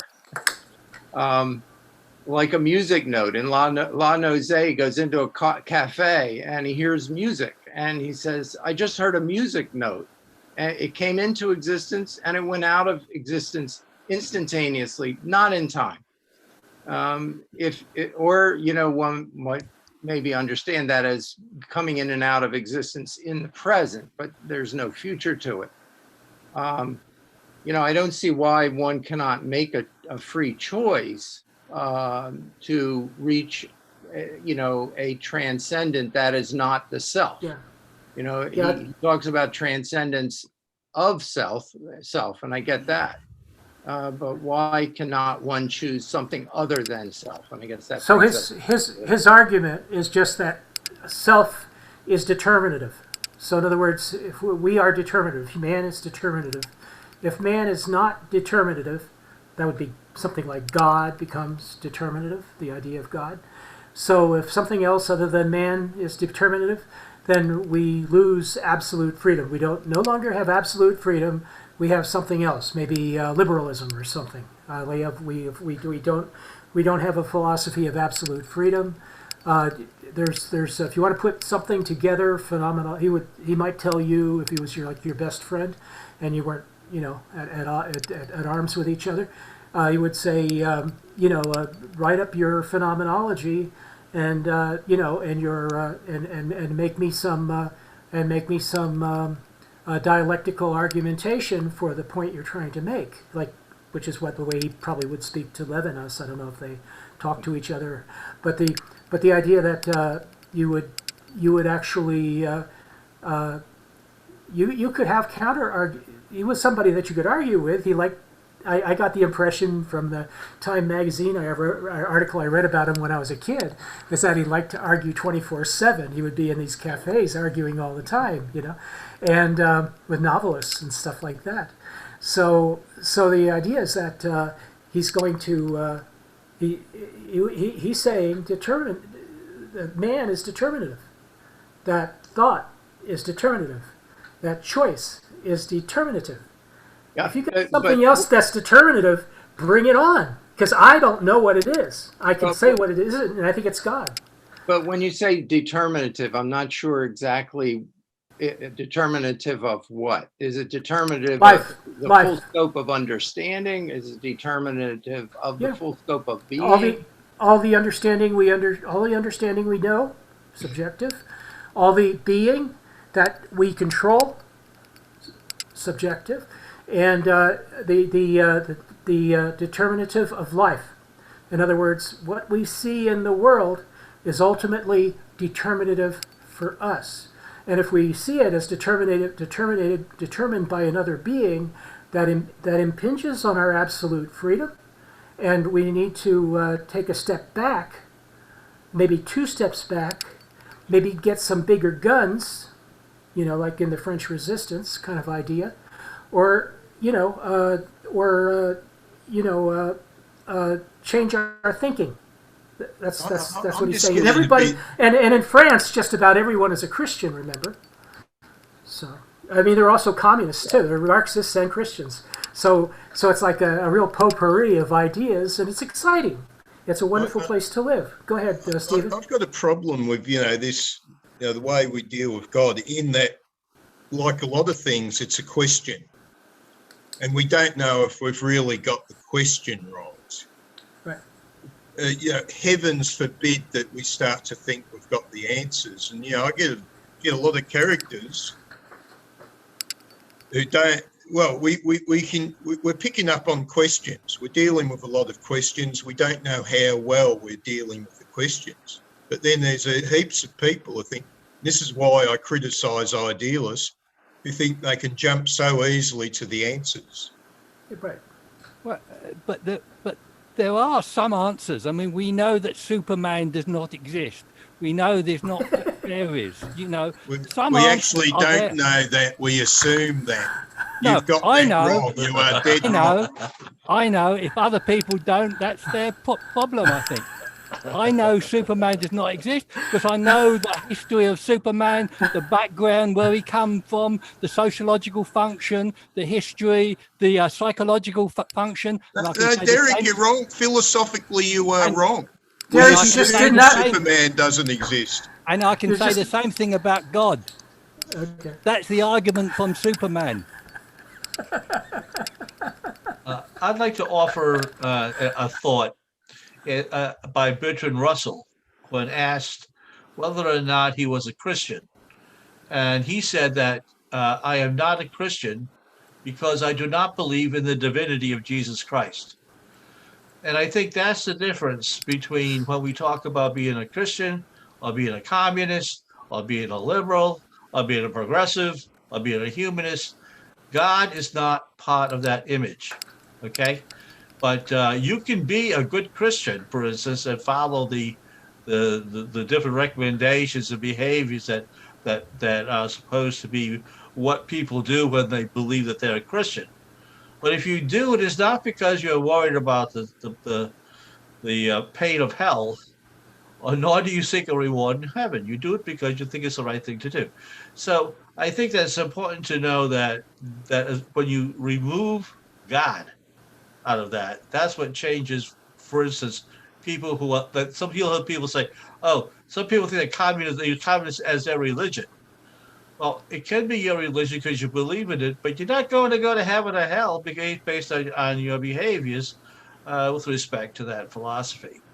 So, simply said, I think we need to stay focused on this and realize that religion has God as its part of its essential aspects. And the point is that from the God often comes a direction on how to behave and a moral measure of behavior as to whether it is good or it is not good. So, The ethical society is a religious without God.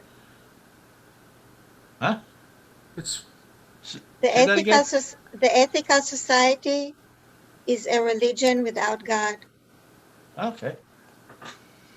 okay. I'm telling God I Bill, Bill, did you get my point? You know, like if Sartre was talking about to you about his proof of, you know, in other words, what was determinative about God? He would ask you to answer what was determinative about God, and if you had arguments about what is determinative about God, they could be coming from Descartes, and he could like show you maybe a couple of volumes of notes that he made on the meditations, you know, and say, well, you know, I don't necessarily agree with this because let me go to page 467 here, because in other words, you would be basically in a, you can get in about any kind of ideology, whether it's religion or not religious. You could definitely get into scholastic arguments, you know, that which are correct or not. You know, you can have good, well-formed arguments, and of course you can have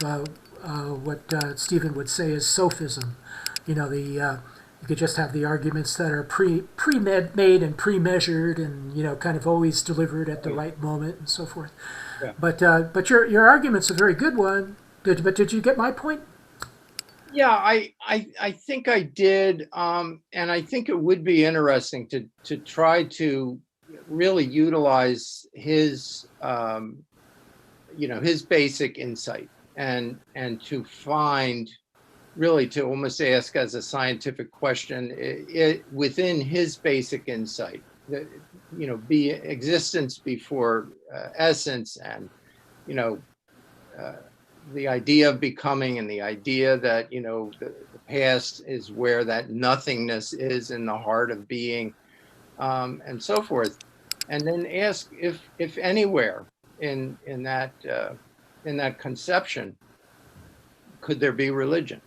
And when I say religion, I am not necessarily implying an ideology.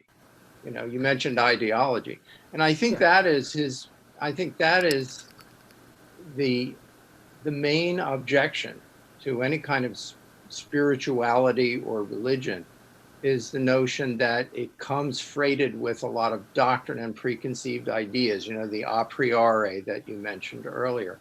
So, I think it'd be interesting, and I wish that I had, midnight in Paris to go sit in, in a cafe with him. I think it would be just glorious to just work it through on his terms. I mean, Sartre, sorry, yeah. I mean, Sartre did, I mean, he may have lots of reasons to argue why God does not exist and why, determinist notions like God restrict humanism and freedom. But he described his own, disbelief from God himself. As a child, he simply said, well, one day I woke up and God did not exist. For him, it was a very intuitive kind of process that he stuck with for the rest of his life. I forget where he wrote that, but he did. That's great. Yeah, some atheists were raised by other atheists. I went through a struggle. A lot of atheists go through a struggle when they're in their teenage years. I'm sorry, Bill. No, I was just saying there is a perfect example of, being in existence in one moment and then being a different form of existence in the next, just like a music note. Mm-hmm. That's right. He, the believer went out of existence. He, the unbeliever, came into existence. Same guy. And I think that's another interesting aspect. I think there are two interesting aspects of that very kernel of thought. One being how then, if the person is going in and out of existence, how is that person a person? We have he seems to say that, he, Jean-Paul Sartre, is Jean-Paul Sartre, whereas, he isn't like Harry the next day. And the other thing is, I think this wonderful idea about, the other, and we've had some commentary in the chat that challenges, I think, the notion that everything is determined, or that the self determines everything. So, and again, I'd like to try to work that out on his terms, and it might be possible. Because I think, the idea that there is a continuity of the human as a human, the definition of human implies that human is something that exists or has essence. And so Bill, and that, I think, encompasses an awful lot of humans. And so I think there may be where we can find a relationship to other, even though one is doing that, looking within and being very subjective about it. Hey, Bill, could you expand on the idea that a person can have one idea at one moment in time and then have that idea change, and you say it's the same person? But I'm wondering if, first of all, I don't know what that means, but I would say this simply: if I, for instance, may not believe in, say, I don't know, what I say, marital fidelity, and then, my wife goes off and does something, and all of a sudden, I believe in it. Now, my ideas have changed, but the other thoughts that caused me to recognize the change still reside within me. So I'm trying. So would you expand on that a little bit about the person who has two different ideas and whether they're the same person? I would rather Jean Paul try to explain that. I was talking to him, and he's been just quiet. Just sweet. No question. I think the answer is that it's both, and that and nothingness lies in the heart of being like a worm. That there is a dialectic that's going on here. That there is a continuity and a discontinuity, and they both erupt in what we call a human being.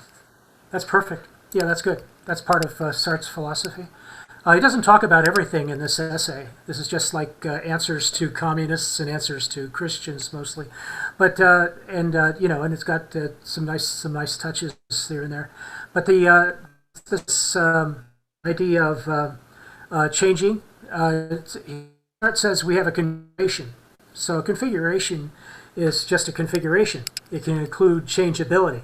So it can have surprises included in it. In other words, there was never a man like us who wasn't like us. In other words, that's his concept. Yeah. So in other words, we're a universal type. We're each a universal type. You can't accuse us of being unchangeable, because some of us are very changeable, others a little less changeable. And so this is going to differentiate us into a million configurations. And there's a Derek configuration, a Greg configuration, a Bill configuration, a Veronica configuration, James configuration, and a David and Quiet configuration, as far as I can tell. I just wanted to bring back Levinas a bit, and some of the things I was getting from the lecturer. Levinas's views, like subjectivity and personal autonomy, is what we've been aiming for, and he was critical of that as being the Western tradition. Some of the other things he was bringing in was this privileging of the self and the autonomy. So he's accusing the Western tradition of privileging the self and the personal autonomy.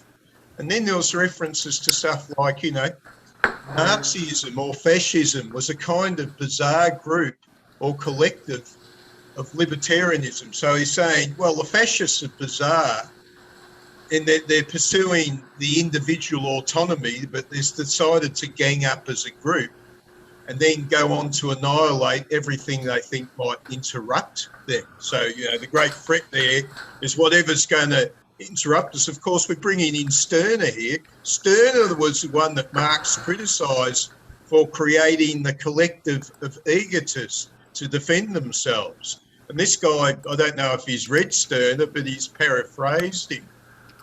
And, he's going, isn't a violent collective egoism a weird thing? And I'm thinking, God, that sounds like human history. Violent collective egoisms. And I mean, how can you say it's weird? So some really strange stuff coming up, which the lecturer was claiming. And then, of course, Levinas goes on with his project with the idea that institutions need to respect the other. And if you don't have that, watch out. So there he's, bringing out some moral concerns. But here I just wanted to bring out a bit of Levinas. Yeah, that's cool. That's cool that some of these philosophers resonate more with some of us than others. For me, it was always Heidegger. Like I read Heidegger when I was started reading him when I was in my 30s, and then of course I'd already read Descartes and Plato and stuff like that. So the one that really resonated with me is Heidegger. It turns out, wow, his methodology is tip top. He gets rid of phenomenology to a certain extent. He lets it fold through his arguments. He allows phenomenology to exist. He just doesn't give it precedence in his argumentation, which makes him different from these French philosophers. So, that's how German are you, how French are you. Maybe that's a factor. But I love what Bill's been saying. I like your point of view, Bill. I think it's you're very compatibilist with Sartre. It sounds like. And of course, you read Sartre. You read Sartre. I thought he had some. I just thought he had a wonderful insight, and he, carried it through. I mean, to the extent that I read him, which is somewhat limited. Now there are lectures. There are. I mean, beyond the Matt kind of level, there are people who who lecture on philosophers at major universities, and some pretty good ones. There's a YouTube video series out by a guy who's doing all of existentialism. He's trying to do all of existentialism, and he's smart, because he's obviously picking the right books. Sartre, Levinas, Marcel Ponty, who he considers almost as important as Heidegger. So these writers are pretty substantial. If you really care about Sartre, because he resonates so well, just like for a lot of my life he did, then until I discovered Heidegger, I think you could actually try being in nothingness. Just go through it slowly, and or do it while you're watching a lecture by one of these major philosophy instructors. Where they actually make important points about Sartre, and this video series I was just talking about is Absurd Existentialism or something. Absurd Philosophy is the channel, and the guy is the guy is 12 chapters on 12 installments on Sartre, 24 installments on Marceau Ponty, and they're an hour and a half. So it's like each one is an hour and a half. He doesn't talk too fast. He kind of reads a script he's prepared for himself, and doesn't talk too fast. And sometimes he gets lost. He's not perfect, but of course I'm sure Sartre, started sputtering occasionally in his love of argumentation. Yeah. I wanted to respond to a point that Bill made about the continuity of personal identity, which employs the ideas of phenomenology. That somebody I read a few years ago by the name of Barry Dainton made a distinction between the phenomenal self and the psychological self. Other people have, Max Wellmans and other people have also made the same point. They make the distinction. They say that in the case of, let's say, Star Trek, of a teleportation, people are transporting themselves to another place and they think they're the same person. But he asked the question, are they really committing, a suicide? Because they may wake up or be transposed to the next place as perfectly the same person with the memories and so forth that they had before. But do they have the same phenomenal self? Now, I think this question about the phenomenal self and the psychological self, to me, is a very interesting one, and it brings out aspects of phenomenology and what we are as conscious beings, the phenomenal self and the psychological self. Does that help at all? Yeah, because the psychological self would have to change in relativity. So just because of relativity alone, time, space, and gravitation, the effects of time, space, and gravitation would cause the psychological self to diverge necessarily from the phenomenal self. Let's say you had these configurations that Sartre talks about. I don't necessarily agree with the concept, but it's strong. I think it's philosophically, what do you call it, ontologically strong. So say you have these configurations or selves that in the world, and they're not really interacting with each other across great, significant amounts of time and space necessarily. They could be in the same space. One talks, then the other talks, then the first one talks, and so forth. They could be having a conversation, or they could be thinking about the same thing. Chocolate ice cream, except one is in Australia and the other one is in New York. So the individual selves could be fairly phenomenologically well matched. They both go to the gym exactly the same time every week, and so on and so forth. But at the end, they had the same genes. Maybe there's some way we could give them the same genes. I don't know if that's possible. But they end up with they end up with different psychologies just because of relativity, because of their environment, among other things. Yeah, but in the instant of being transported, they would be the same person. The phenomenal self would be the same, except with time they would change. Why not? I mean, you Sure. you have another, if the Christian and Judaic idea of being raised up again on in the afterlife similar. Are you really the same person, or have you been created, recreated with the memories and so forth of the person that you were, but you are not really the same phenomenal self? Yeah, it's like in genetics, the despised idea of cloning. Yes, Exactly the same. Yeah. So fill me in here. This would argument line would be a philosophical tradition, wouldn't it?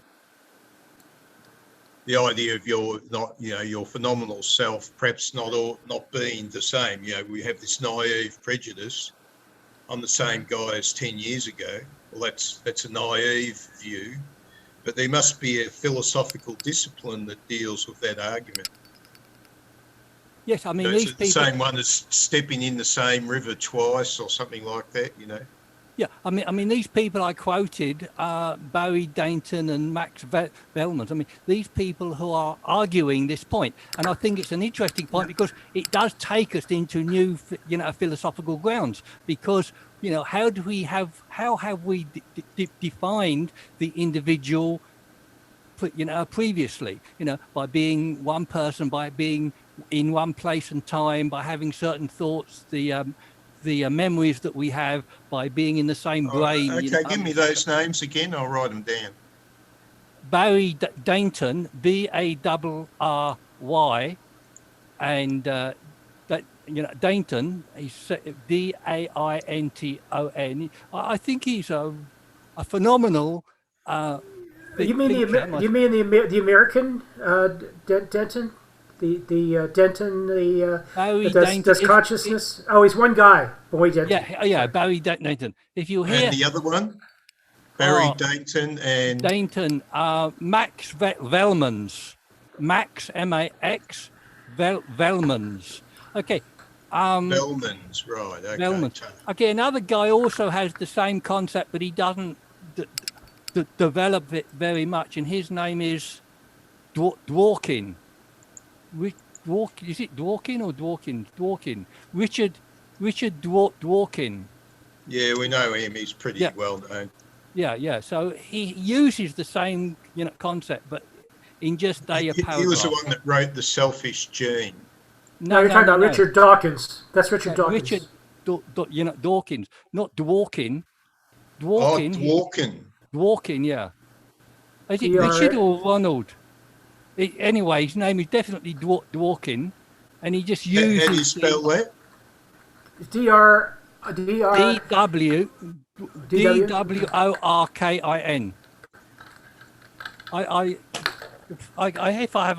If I hunt about. Oh no, it's Ronald Dworkin. Ronald Dworkin. Okay, right. Thank you. He doesn't develop the idea very much. He just uses it. The idea of the psychological self, though, doesn't it kind of assume away the question that Sartre is raising? It seems to me that Sartre is trying to reach a more fundamental ground than that which would be provided by a notion of psychology. He's talking about existence and essence. Those precede the psychology and the actions and the interaction with the world.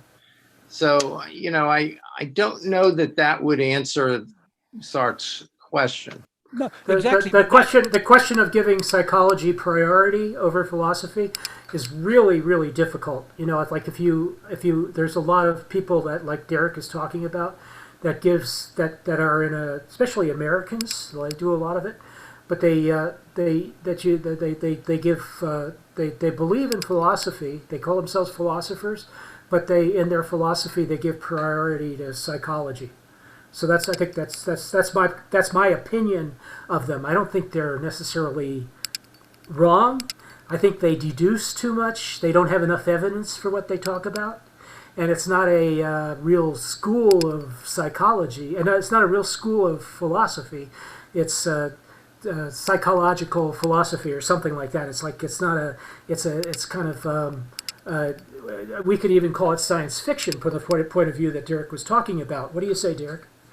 Yeah, I mean, talking to Bill's point about Sartre's view of psychology, that's why I introduced the idea, these people's idea of the phenomenal self, because the phenomenal self seems to be very much, aligned with Sartre's notion, and he even, uses the same word, the phenomenal self and phenomenology, so to me, it makes a distinction much more clear. Yeah, thank you. That's a good point. It's worth putting the two things together and turning them around in your head.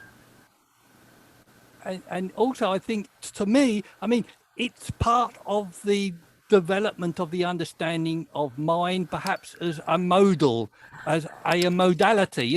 We are used to the notion of the unconscious mind. Now we have the psychological self, and perhaps the phenomenal self. It's building up a picture of a spectrum of mind of what we are.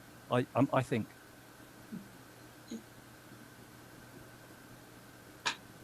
I think I'm going to call it a night. Okay. David, you there to rescue us? You're not? Okay, what? Good night, everybody. Nice to see you. Anybody have a parting comment? Oh, Lucas, you know what I want to say? I think everyone should make an effort to read the essay by Levinas. Not that it's great, but it's difficult, and it's much more difficult than the Sartre was. And but we'd probably learn something and have something to talk about next week, right, David? Yeah, I think so. Levinas is worth paying attention to, if you don't agree, but it's worth paying attention. Even if you don't agree, he might be worth okay, we have to start a new series called Humanists and God, where everyone can bash each other for all eternity. Bye-bye. It seems to be a popular term. All right, next class is on the schedule already, so check for next Monday. We need to put up a sign, saying no humanists, atheists, or theists allowed. You forgot existentialists, Stephen. No, they're the ones we're allowing in. No, it's just no atheists, humanists, or theists. Okay. They have to stay out. We're the in-group. Okay, thanks a lot. Okay. Nice to see you See again, you guys Monica, next Monday. David. Everyone. All right, bye.